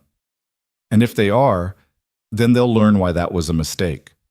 Ruby smiled slightly, already drifting back to sleep. Good. Mom would want that too. Connor sat with her until her breathing deepened, then went to his own room. The photo of Sarah on his nightstand seemed different now, not just a memorial to lost love, but evidence of a crime he'd been too blind to see. His phone buzzed, Mitchell's device, the one she'd given him to report on Rebecca. First check-in, the text read, confirm receipt. Connor typed back, confirmed. Meeting Morrison tomorrow noon, we'll report after. Good. Remember what's at stake. Connor set the phone aside and picked up his personal one. He scrolled through photos until he found one from Sarah's last good day before the final decline.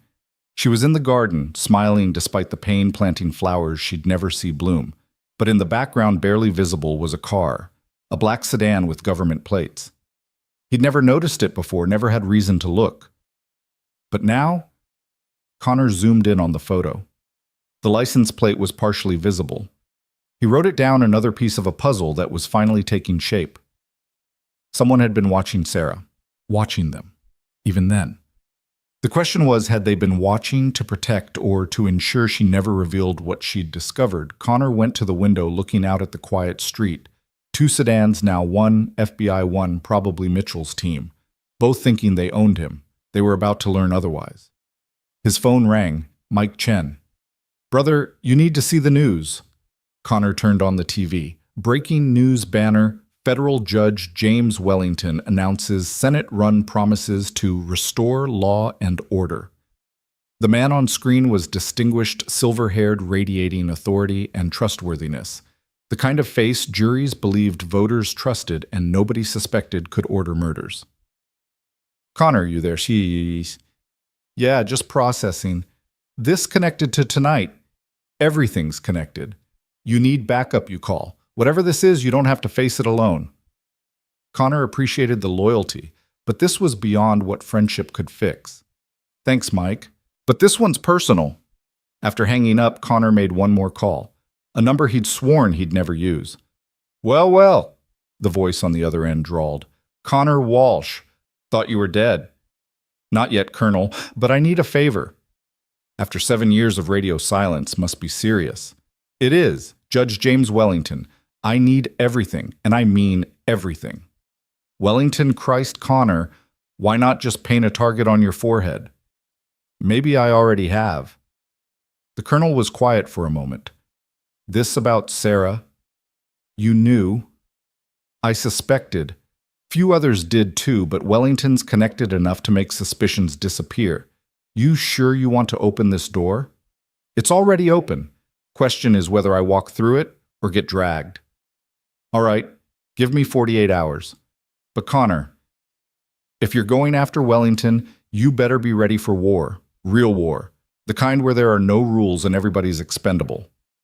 I've fought that war before. No, you haven't. Afghanistan had rules even if the enemy didn't follow them. This is different. This is fighting people who write the rules, enforce them on everyone else, and exempt themselves. You can't win that kind of war with just bullets and bravery. Then how do you win? You become worse than them. You willing to do that? For Ruby. Connor looked at his daughter's door. Thought about someone putting their hands on her tonight. Thought about Sarah dying in pain while her killer planned his next move. Yes. Then God help us all. I'll be in touch. The line went dead. Connor stood in his dark house surrounded by the illusion of suburban normalcy and accepted what he'd been denying for 7 years. He wasn't a plumber. He wasn't a single dad trying to make ends meet. He was a weapon that had been sleeping, and now it was time to wake up. Tomorrow, he'd meet with Rebecca Morrison and learn the truth about Sarah's death. He'd report to Mitchell and play the cooperative asset.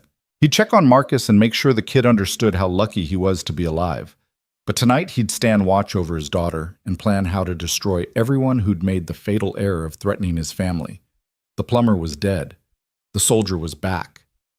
And this time he wasn't fighting by anyone's rules but his own. The abandoned warehouse on Henderson's outskirts didn't look like much from the outside rusted metal siding, broken windows, weeds growing through cracks in the concrete.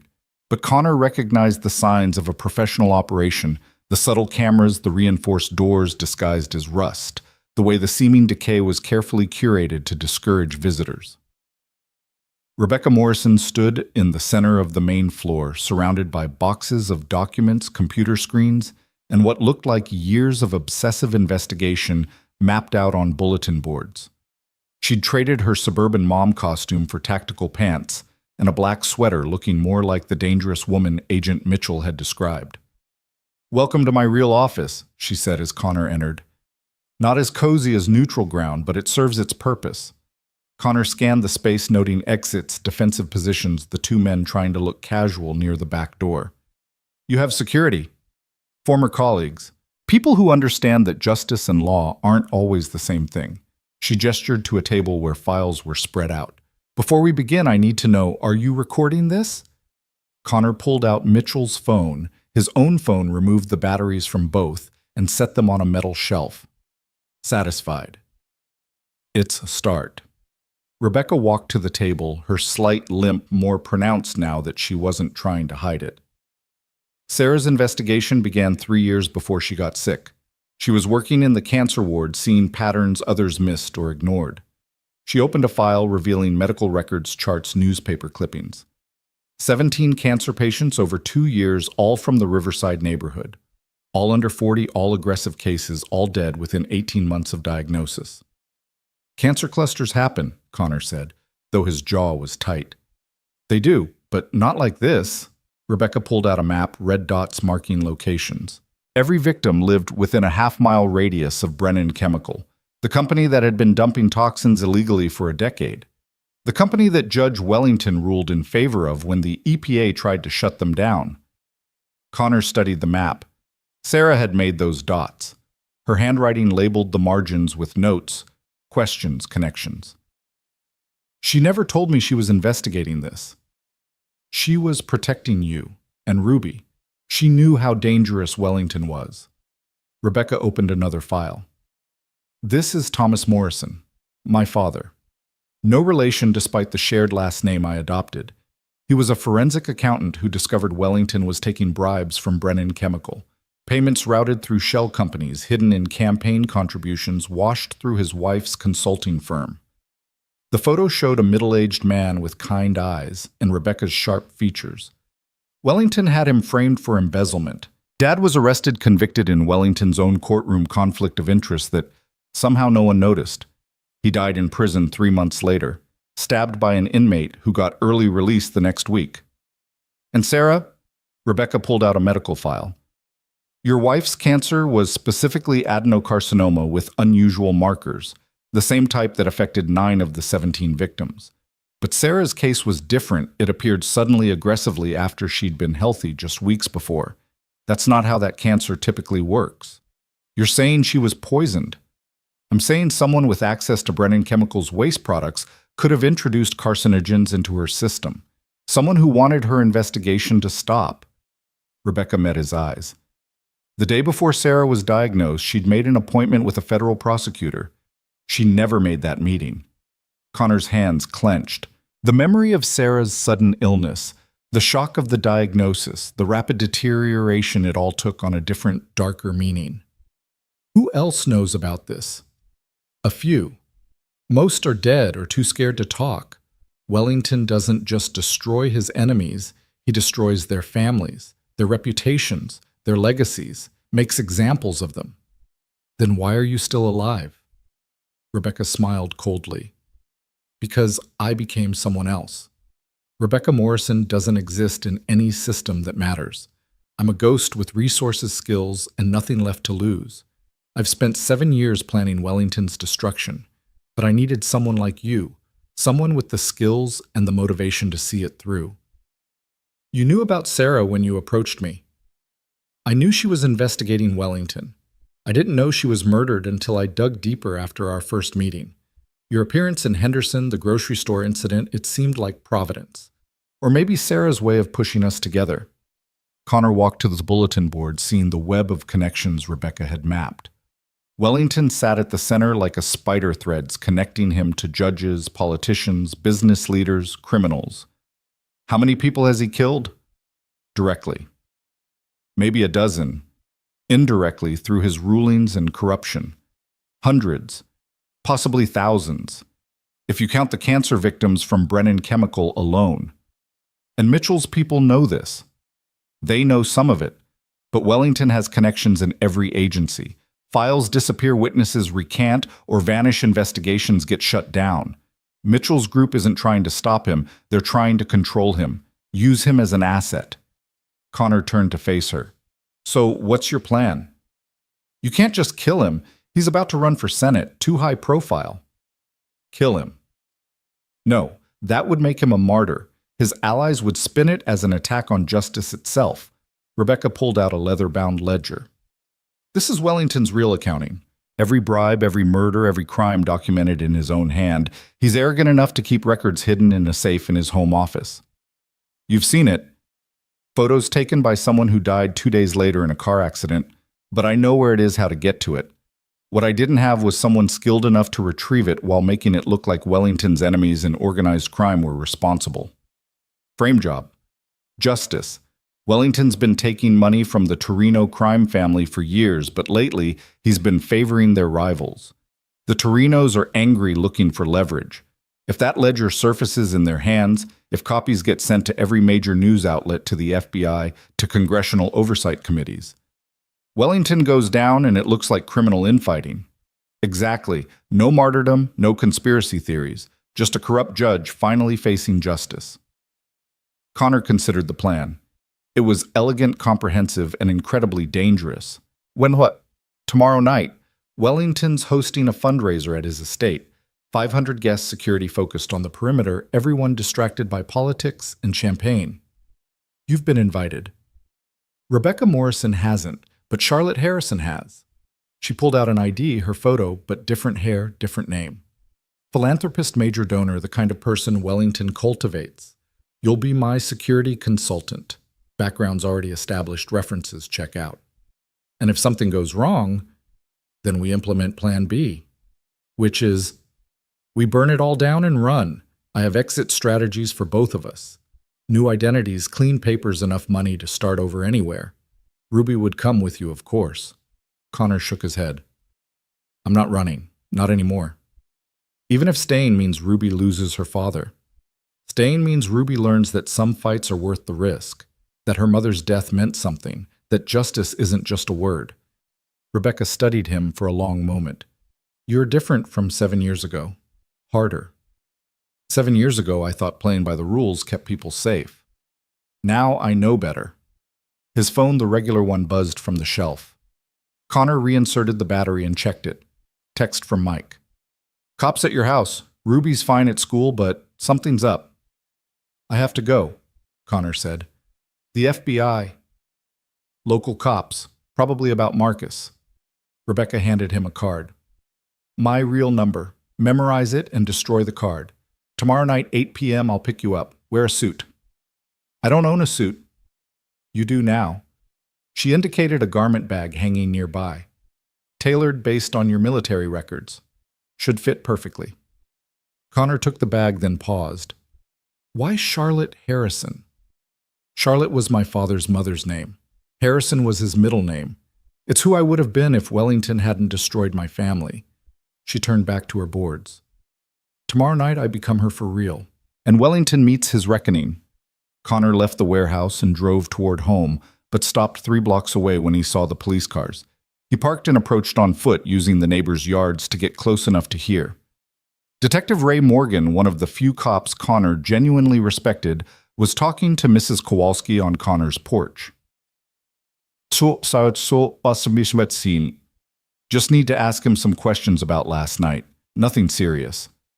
I told you he left to handle an emergency plumbing call. Some pipe burst at the Hendersons' rental property. Good woman, Connor thought, covering for him without being asked. Do you know what time he'll be back? Morgan asked. He said he had to order parts, could be this afternoon. Connor backed away and circled to his truck, then drove to the police station openly. Better to face this head on than let them keep searching. Morgan looked surprised when Connor walked into the detective division. "Connor, we were just at your house." "I know. Saw the cars. What's this about Marcus Williams? He's asking for you. Says you're the only one he'll talk to." "About what?" "About who really sent him to that grocery store. He says it wasn't Dante Powell." Connor kept his expression neutral, but his mind raced. If it wasn't Dante, then who and why? They led him to an interrogation room where Marcus sat looking younger than ever in his orange jumpsuit. His lawyer, Susan Chen, sat beside him. "Mr. Walsh," Marcus said, relief visible on his face. "Thank you for coming." Connor sat down. "What's going on, Marcus?" "It wasn't Dante who sent me. I lied before because I was scared, but after what you did coming to see me, I can't." He stopped, swallowed. "It was a woman. Professional cold. She said she'd kill Jasmine if I didn't rob the store at exactly that time." Connor felt the pieces clicking together. "Describe her." "White, maybe 35, dark hair pulled back. Had this way of standing like she was military or something. And her eyes dead, you know. Like she'd killed before and wouldn't think twice about doing it again." "Agent Mitchell. She'd orchestrated the robbery to force contact between Connor and Rebecca. Why that specific store, that specific time? She knew you'd be there. Said you were the only one who could stop me without violence. Said it was a test." Connor looked at Morgan. "I want to make a call." Outside the interrogation room, Connor dialed Mitchell's number. She answered on the first ring. "Figured it out, did you?" "You set up a kid to force me into a situation where Rebecca would notice me. We needed her to make contact. Your heroics were just a bonus, made her more interested. You traumatized an innocent family. I protected national security. That's what I do, Mr. Walsh, whatever it takes. And Ruby was taking her part of the plan too. That was an acceleration of timeline. Wellington announcing his Senate run changed things. We need Rebecca's plan to happen now before he becomes too powerful to touch." Connor processed this. "You want Wellington taken down too. I want Wellington controlled or eliminated. He's become a liability, too ambitious, too reckless, but he has dirt on half of Washington. We can't move against him directly."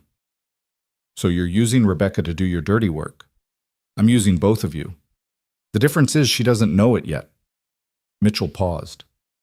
"The ledger she's after. We need it too, but not for exposure, for leverage.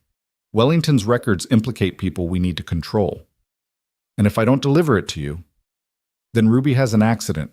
Tragic, unexpected, the kind that happens to children every day. You'll never prove we were involved." Connor's grip tightened on the phone. "You're making a mistake." "No, Mr. Walsh. You made the mistake when you thought you could just be a plumber. Men like you don't get to retire. Your weapons and weapons get used until they break." She hung up. Connor stood in the hallway calculating. Mitchell wanted the ledger. Rebecca wanted it exposed. Wellington wanted it hidden. Everyone had leverage, everyone had plans, and Ruby was caught in the middle, unless he changed the game. He went back into the interrogation room. "Marcus, I'm going to help you, but I need you to do exactly what I say. Can you do that?" Marcus nodded eagerly. "Tell them everything about the woman who threatened you. Don't mention my name beyond the grocery store incident. Your sister is safe. I'll make sure of that. But you need to seem cooperative without actually knowing anything useful. Can you do that?" "Yes, but why are you helping me?"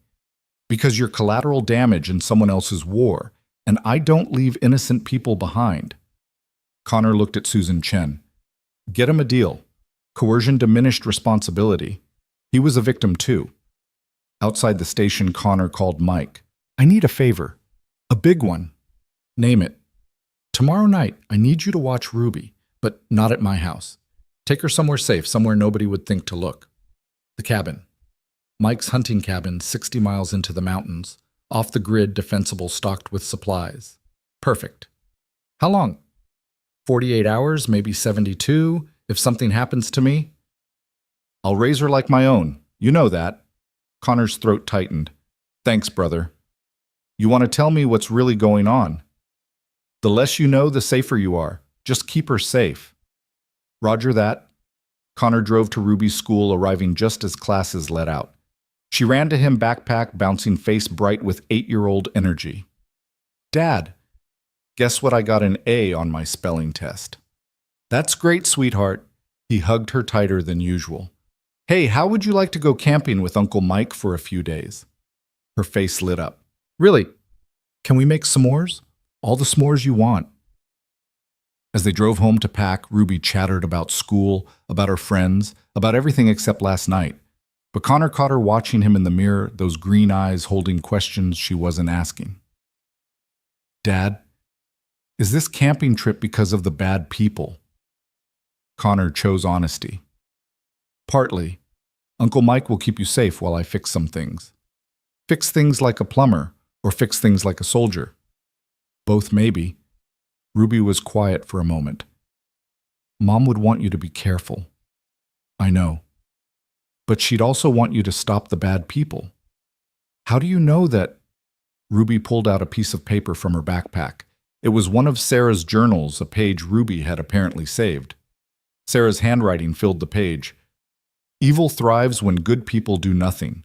Connor thinks he protects us by being normal, by hiding what he is. But someday the world will need the man I married, the warrior, with a conscience, the protector who stands between the innocent and the darkness. When that day comes, I hope he remembers that fighting for justice isn't the opposite of being a good father. It's the ultimate expression of it." Connor had to pull over, his vision blurred with tears he wouldn't let fall. "She knew, didn't she?" Ruby said softly. "She knew you'd have to be a soldier again." "Yeah, baby, she knew." "Then it's okay. Do what you have to do. I'll be safe with Uncle Mike." That evening, after Ruby was packed and delivered to Mike's capable hands, Connor stood in his empty house preparing for war. The suit Rebecca had provided fit perfectly expensive fabric tailored to conceal weapons, looking like something a high-end security consultant would wear. He loaded the SIG, strapped a knife to his ankle, and placed the various phones his Mitchell's a burner in different pockets. Each one connected to a different faction in this war, each one a liability and an asset. The colonel's information had come through pages of data on Wellington, his connections, his crimes. Most of it confirmed what Rebecca had shown him, but there were additional details. Wellington's wife had left him 6 months ago, was in hiding. His son had died of an overdose, supposedly suicide but suspicious circumstances.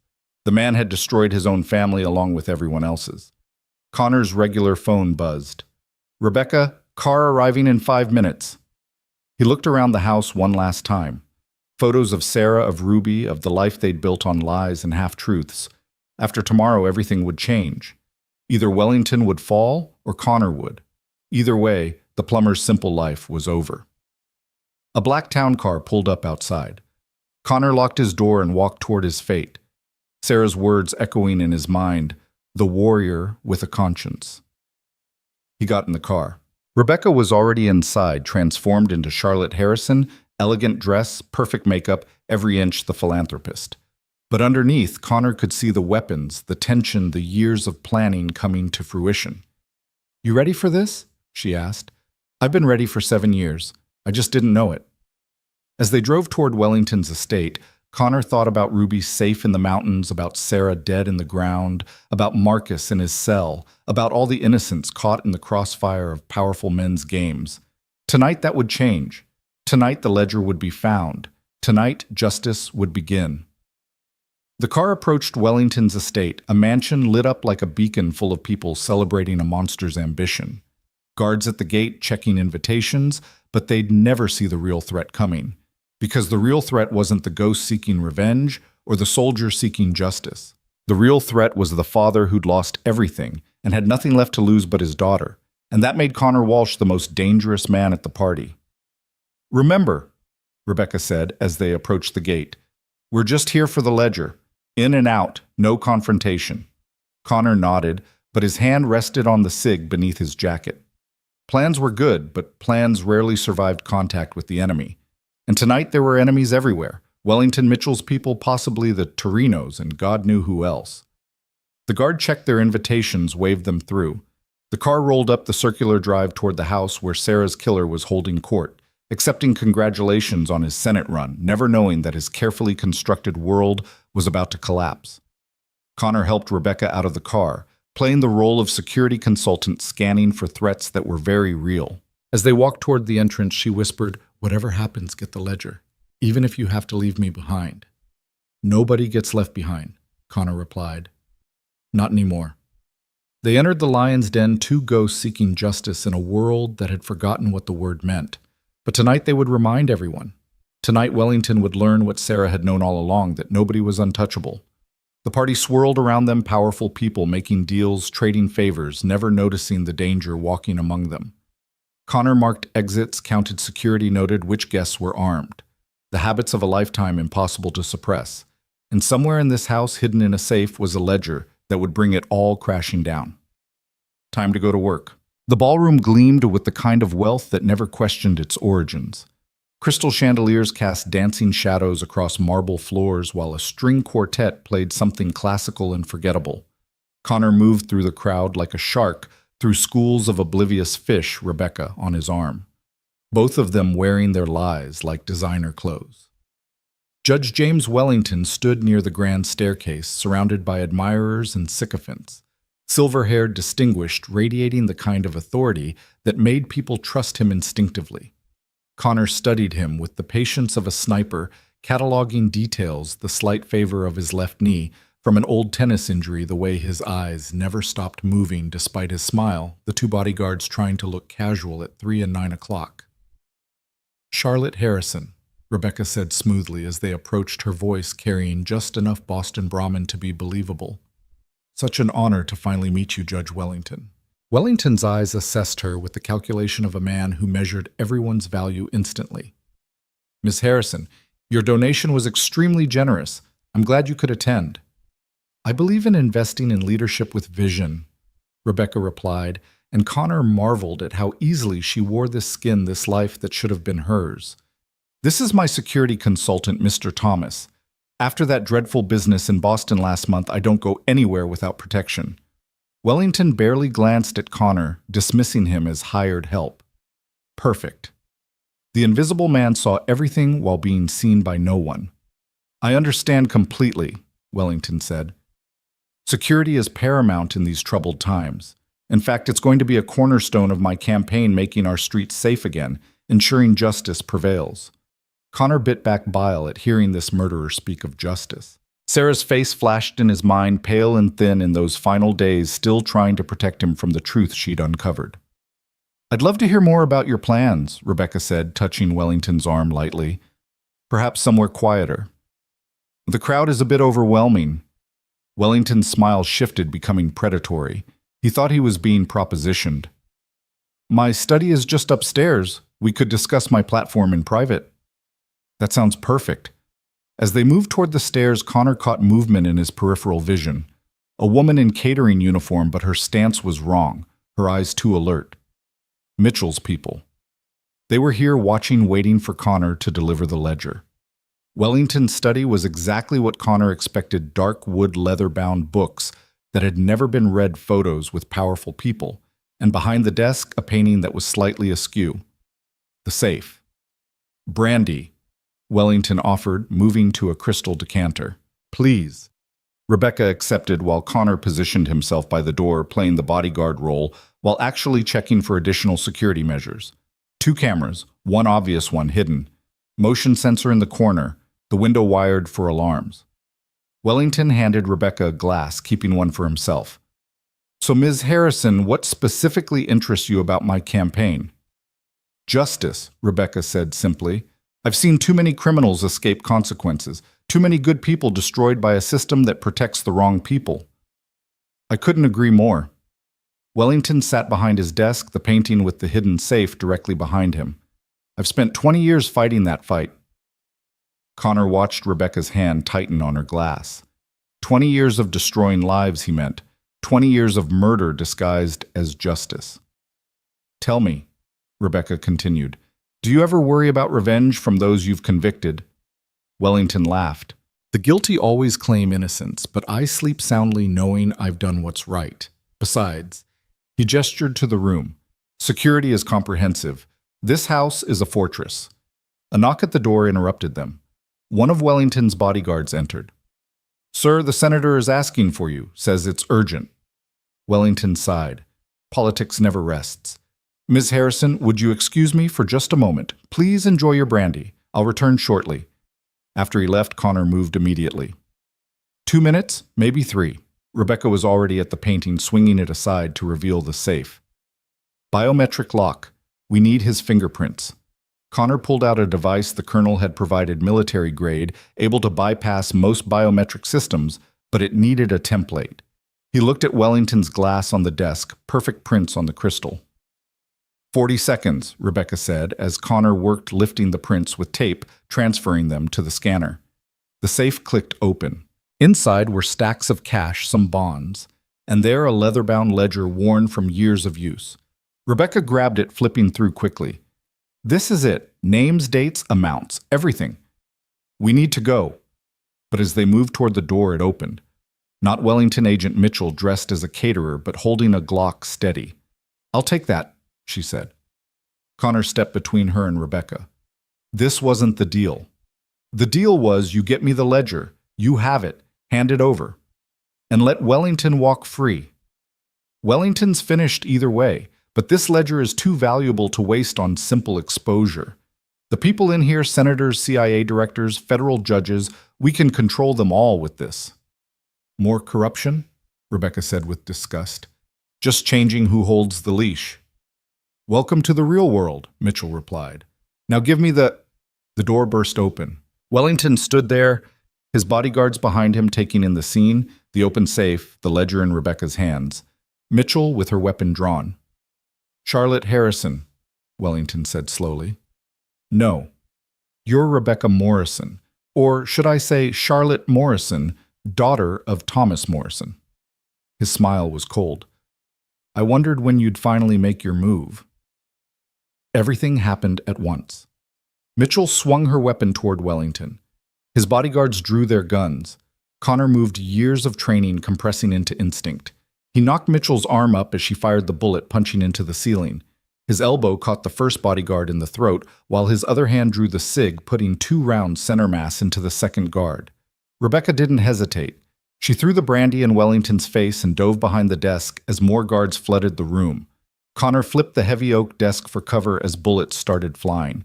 So much for in and out quietly, he muttered, returning fire.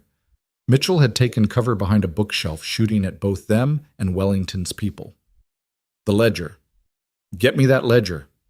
Wellington was screaming orders, calling for more security, but also reaching for something in his jacket, a small pistol pearl-handled, probably never fired in anger.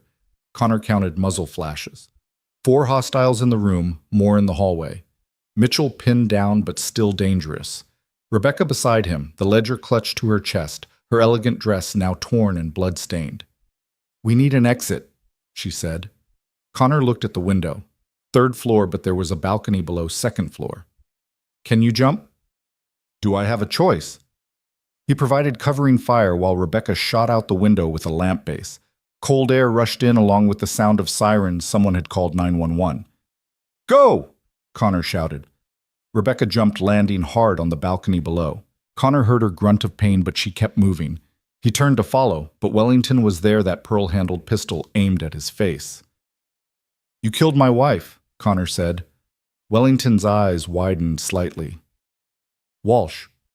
You're Connor Walsh, Sarah's husband.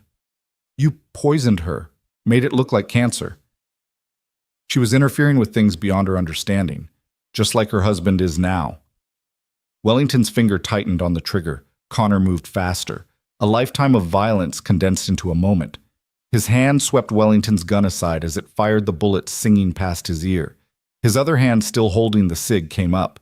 But he didn't shoot Wellington in the head or the heart. He shot him in the knee, the exact spot where the old injury was. Wellington screamed, dropping, and Connor stood over him. That's for Sarah, he said. Prison is for everyone else. Mitchell appeared in the doorway. Walsh the ledger. Already gone, Connor said, backing toward the window. Your move, Mitchell. Save Wellington or chase us. Can't do both. He jumped. The landing rattled his bones, sent fire through his bad shoulder, but he rolled with it, came up running.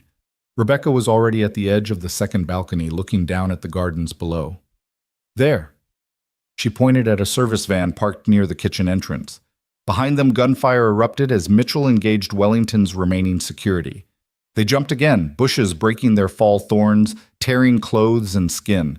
Connor pulled Rebecca up, and they ran, sirens getting closer, the entire estate now in chaos. The van was locked, but Connor shot the lock off, hot-wired it in seconds, another skill from another life. They tore out of the estate as police cars screamed past them, going the other direction. "The ledger," Connor said as he drove. "Where?" Rebecca pulled it from inside her dress where she'd secured it. "Right here." "But Mitchell." "Mitchell just got caught in a firefight at a judge's estate. She's got bigger problems now." They ditched the van 6 blocks away, switching to a car Rebecca had pre-positioned. Always have an exit strategy. As they drove toward the warehouse, Rebecca made calls, setting things in motion. Copies to the Washington Post, New York Times, CNN, Fox. Everyone, FBI, DOJ, congressional oversight. It's going wide in 1 hour. Wellington will claim it's fake. Not with his blood on it, not with his fingerprints on every page, and not with the recordings I've been making for 3 years of his conversations admitting to parts of it. Connor looked at her. "You've been recording him." "I've been recording everyone." "Insurance." She pulled out a phone, hit play. Wellington's voice filled the car. Thomas Morrison was becoming a problem. Sometimes problems need permanent solutions. That's admission of conspiracy to commit murder, among other things. They reached the warehouse. Rebecca's people were already packing up, destroying what couldn't be moved. She moved to her computers, uploading files, sending the final salvos of her 7-year war. Connor's phone rang. "Mitchell." "You played me," she said without preamble. "You played yourself. You thought you could control everyone, threaten my daughter, manipulate kids like Marcus. You're no better than Wellington." "Wellington's in surgery. He's claiming you and Morrison tried to assassinate him." "Good thing there's a ledger full of evidence saying otherwise." "That ledger was supposed to be mine." "Sue me." Mitchell's voice went cold. "This isn't over, Walsh. You've made an enemy of people you can't even imagine. Take a number." He hung up and immediately called Mike. "How's Ruby?" "Safe. Making s'mores and telling ghost stories. Kid's tougher than most rangers I knew. Keep her there another day. Things are about to get crazy." "Already is." News is breaking everywhere. Judge Wellington accused of massive corruption. FBI, CIA, dozens of officials implicated. "You did this. We did this." "Sarah would be proud." Connor's throat tightened. "Yeah, she would." The warehouse doors burst open. Not police, the Torino crime family, here for their piece of Wellington. The lead man, Vincent Torino himself, walked in, flanked by 6 soldiers. "Ms. Morrison," Vincent said smoothly, "I hear you have something that belongs to us."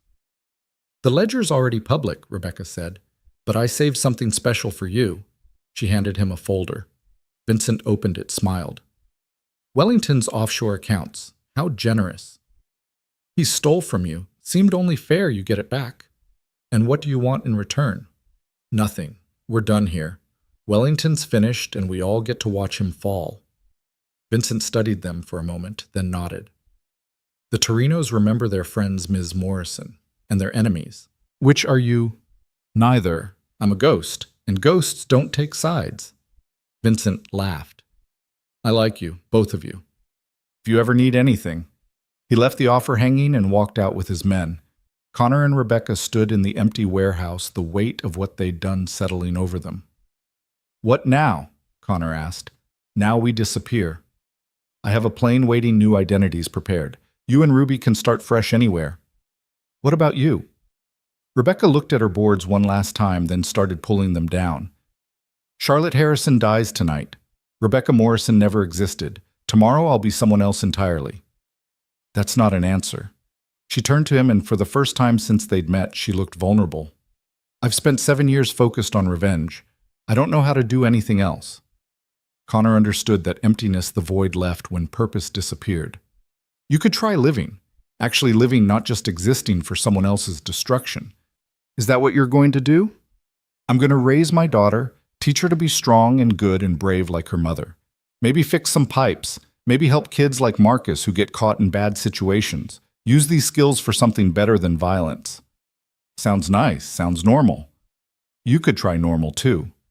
Rebecca laughed, but it was sad. I don't even know what normal looks like. Connor's phone buzzed. A text from an unknown number, but he recognized the style, the colonel. It's done. Wellington arrested. Federal charges filed. He'll die in prison. Rebecca sank into a chair, 7 years of tension finally releasing. It's really over. The revenge is over. Life is just beginning. She looked up at him. Connor Walsh, are you actually suggesting I might have a future beyond this? I'm suggesting everyone deserves a second chance, even ghosts. Before she could respond, Connor's phone rang. Ruby. Dad? Uncle Mike let me watch the news. They said a bad judge got arrested. Was that the one who hurt Mom? Yes, sweetheart. Are you okay? I'm okay. I'll come get you tomorrow. Dad is the pretty lady from the grocery store with you, Rebecca. Connor looked at Rebecca, who was pretending not to listen. How did you know? I told you I notice everything. Is she okay too? Yeah, she's okay. Good. Maybe she can come to dinner sometime, when she's done being sad. Kids saw everything. Maybe. Get some sleep, baby. Love you, Dad. Love you too. He hung up to find Rebecca watching him with an unreadable expression. Dinner, she said. She likes you. Said you were sad but trying not to be. 8-year-olds shouldn't be that perceptive. 8-year-olds who've lost parents see the world differently. Rebecca stood, began gathering the few things she was taking. I should go. The plane will wait. Connor stepped closer. You don't have to run anymore. Wellington's done. Mitchell's compromised. The Torinos are satisfied. You could stay. Stay and do what I'm not a small-town kind of person. Neither was I, but it grows on you. Connor, she paused, searching for words. I used you, manipulated the situation to get you involved. Your wife. You didn't kill Sarah. You just showed me who did, and now he's facing justice. That's all I wanted. Is justice enough? Connor thought about it. No, but it's a start. Sarah's gone, nothing changes that. But Ruby's alive and she needs a future worth living in. Maybe that's enough purpose for now. Rebecca smiled, small but genuine. You're a good man, Connor Walsh. Your daughter's lucky. She could use strong women in her life, too. Role models who know how to fight but choose when not to. Are you actually asking me to stay in Henderson? Get a normal job? Pretend to be a regular person? I'm saying everyone deserves a second chance, even people like us. Rebecca looked around the empty warehouse at the remnants of her 7-year obsession. Then she looked at Connor standing there in his ruined suit, blood on his shirt, offering something she hadn't dared imagine a future. I don't even have a real name anymore, she said softly. Then pick one. Be whoever you want to be. It's that simple. Nothing's simple, but it's possible. Her phone buzzed, the pilot wondering about departure. She looked at it for a long moment, then typed something and put it away. I told him to file a flight plan for tomorrow instead, just in case. Connor smiled. Ruby will be happy. She's been asking for someone to help with her science project. Something about butterflies. Butterflies? Rebecca laughed, and it sounded like years of weightlifting. I studied entomology in college, before everything went wrong. See, already useful. They stood there in the empty warehouse, two broken people considering the possibility of becoming whole. Outside, sirens wailed as Wellington's empire crumbled. The news would dominate headlines for weeks. Lives would be destroyed and rebuilt. Justice, imperfect but real, would be served. But inside there was quiet. Peace, even. The kind that comes after a long war finally ends. I'll need a place to stay, Rebecca said. If I'm trying this normal thing. There's an apartment complex near Ruby's school. The landlord owes me a favor. I fixed his pipes for free when his kid was sick. Of course you did, she shook her head. Connor Walsh, plumber and protector. Just a dad trying to raise his daughter right. And what am I in this scenario? Connor considered. A friend. Someone who understands that the past shapes us but doesn't have to define us. Someone starting over. Charlotte, she said suddenly. What? My name. If I'm starting over, I want to be Charlotte, not Morrison, not Harrison, Charlotte Adams. New name for a new life. Charlotte Adams. Connor tested the name. Sounds like someone who could teach kids about butterflies. Or help a single dad remember there's life beyond survival. They left the warehouse together, driving through Henderson's quiet streets toward uncertain futures. The radio was full of breaking news about Wellington, about corruption exposed, about justice served, but Connor turned it off. That was the past now. I should warn you, he said as they drove, small-town life is really boring, like seriously boring. PTA meetings, bake sales, Little League games. Sounds terrifying, Charlotte replied, but she was smiling. Do I have to learn to bake? Ruby would love that. Fair warning, she's obsessed with dinosaur-shaped everything. Dinosaurs I can handle. It's the normal human interaction I'm worried about. They pulled up to Connor's house. The lights were off. Ruby safe in the mountains with Mike, but tomorrow she'd be home. Tomorrow, life would begin again. Thank you, Charlotte said quietly, for offering this chance. Thank you for showing me the truth. About Sarah, about Wellington, about everything. What do we do now? Connor looked at his small, ordinary house, thought about his daughter, about the future stretching ahead full of possibility instead of just pain. Now we try to live. Actually live. Make Sarah proud, make your father proud. Raise Ruby to be better than us. Fix what's broken, protect what matters, and maybe find some peace. That sounds like a good plan. It's a start. Charlotte looked at him, this man who'd lost everything and somehow kept his humanity, who'd been weapon and protector, soldier and father, never losing sight of what mattered. Connor, what if I'm not good at normal? Then you'll fit right in. None of us are. She laughed, real and unguarded. Dinner tomorrow. After Ruby gets back, I should probably meet her properly if I'm going to help with butterflies. 6 o'clock. Ruby insists on mac and cheese Wednesdays. Mac and cheese, Charlotte tested the words like a foreign language. I can do that.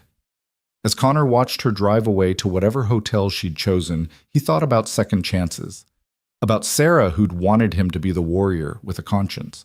About Ruby, who saw everything and loved anyway. About Marcus getting a second chance at being a good brother. About Charlotte learning to be human again after years of being a ghost. His phone buzzed.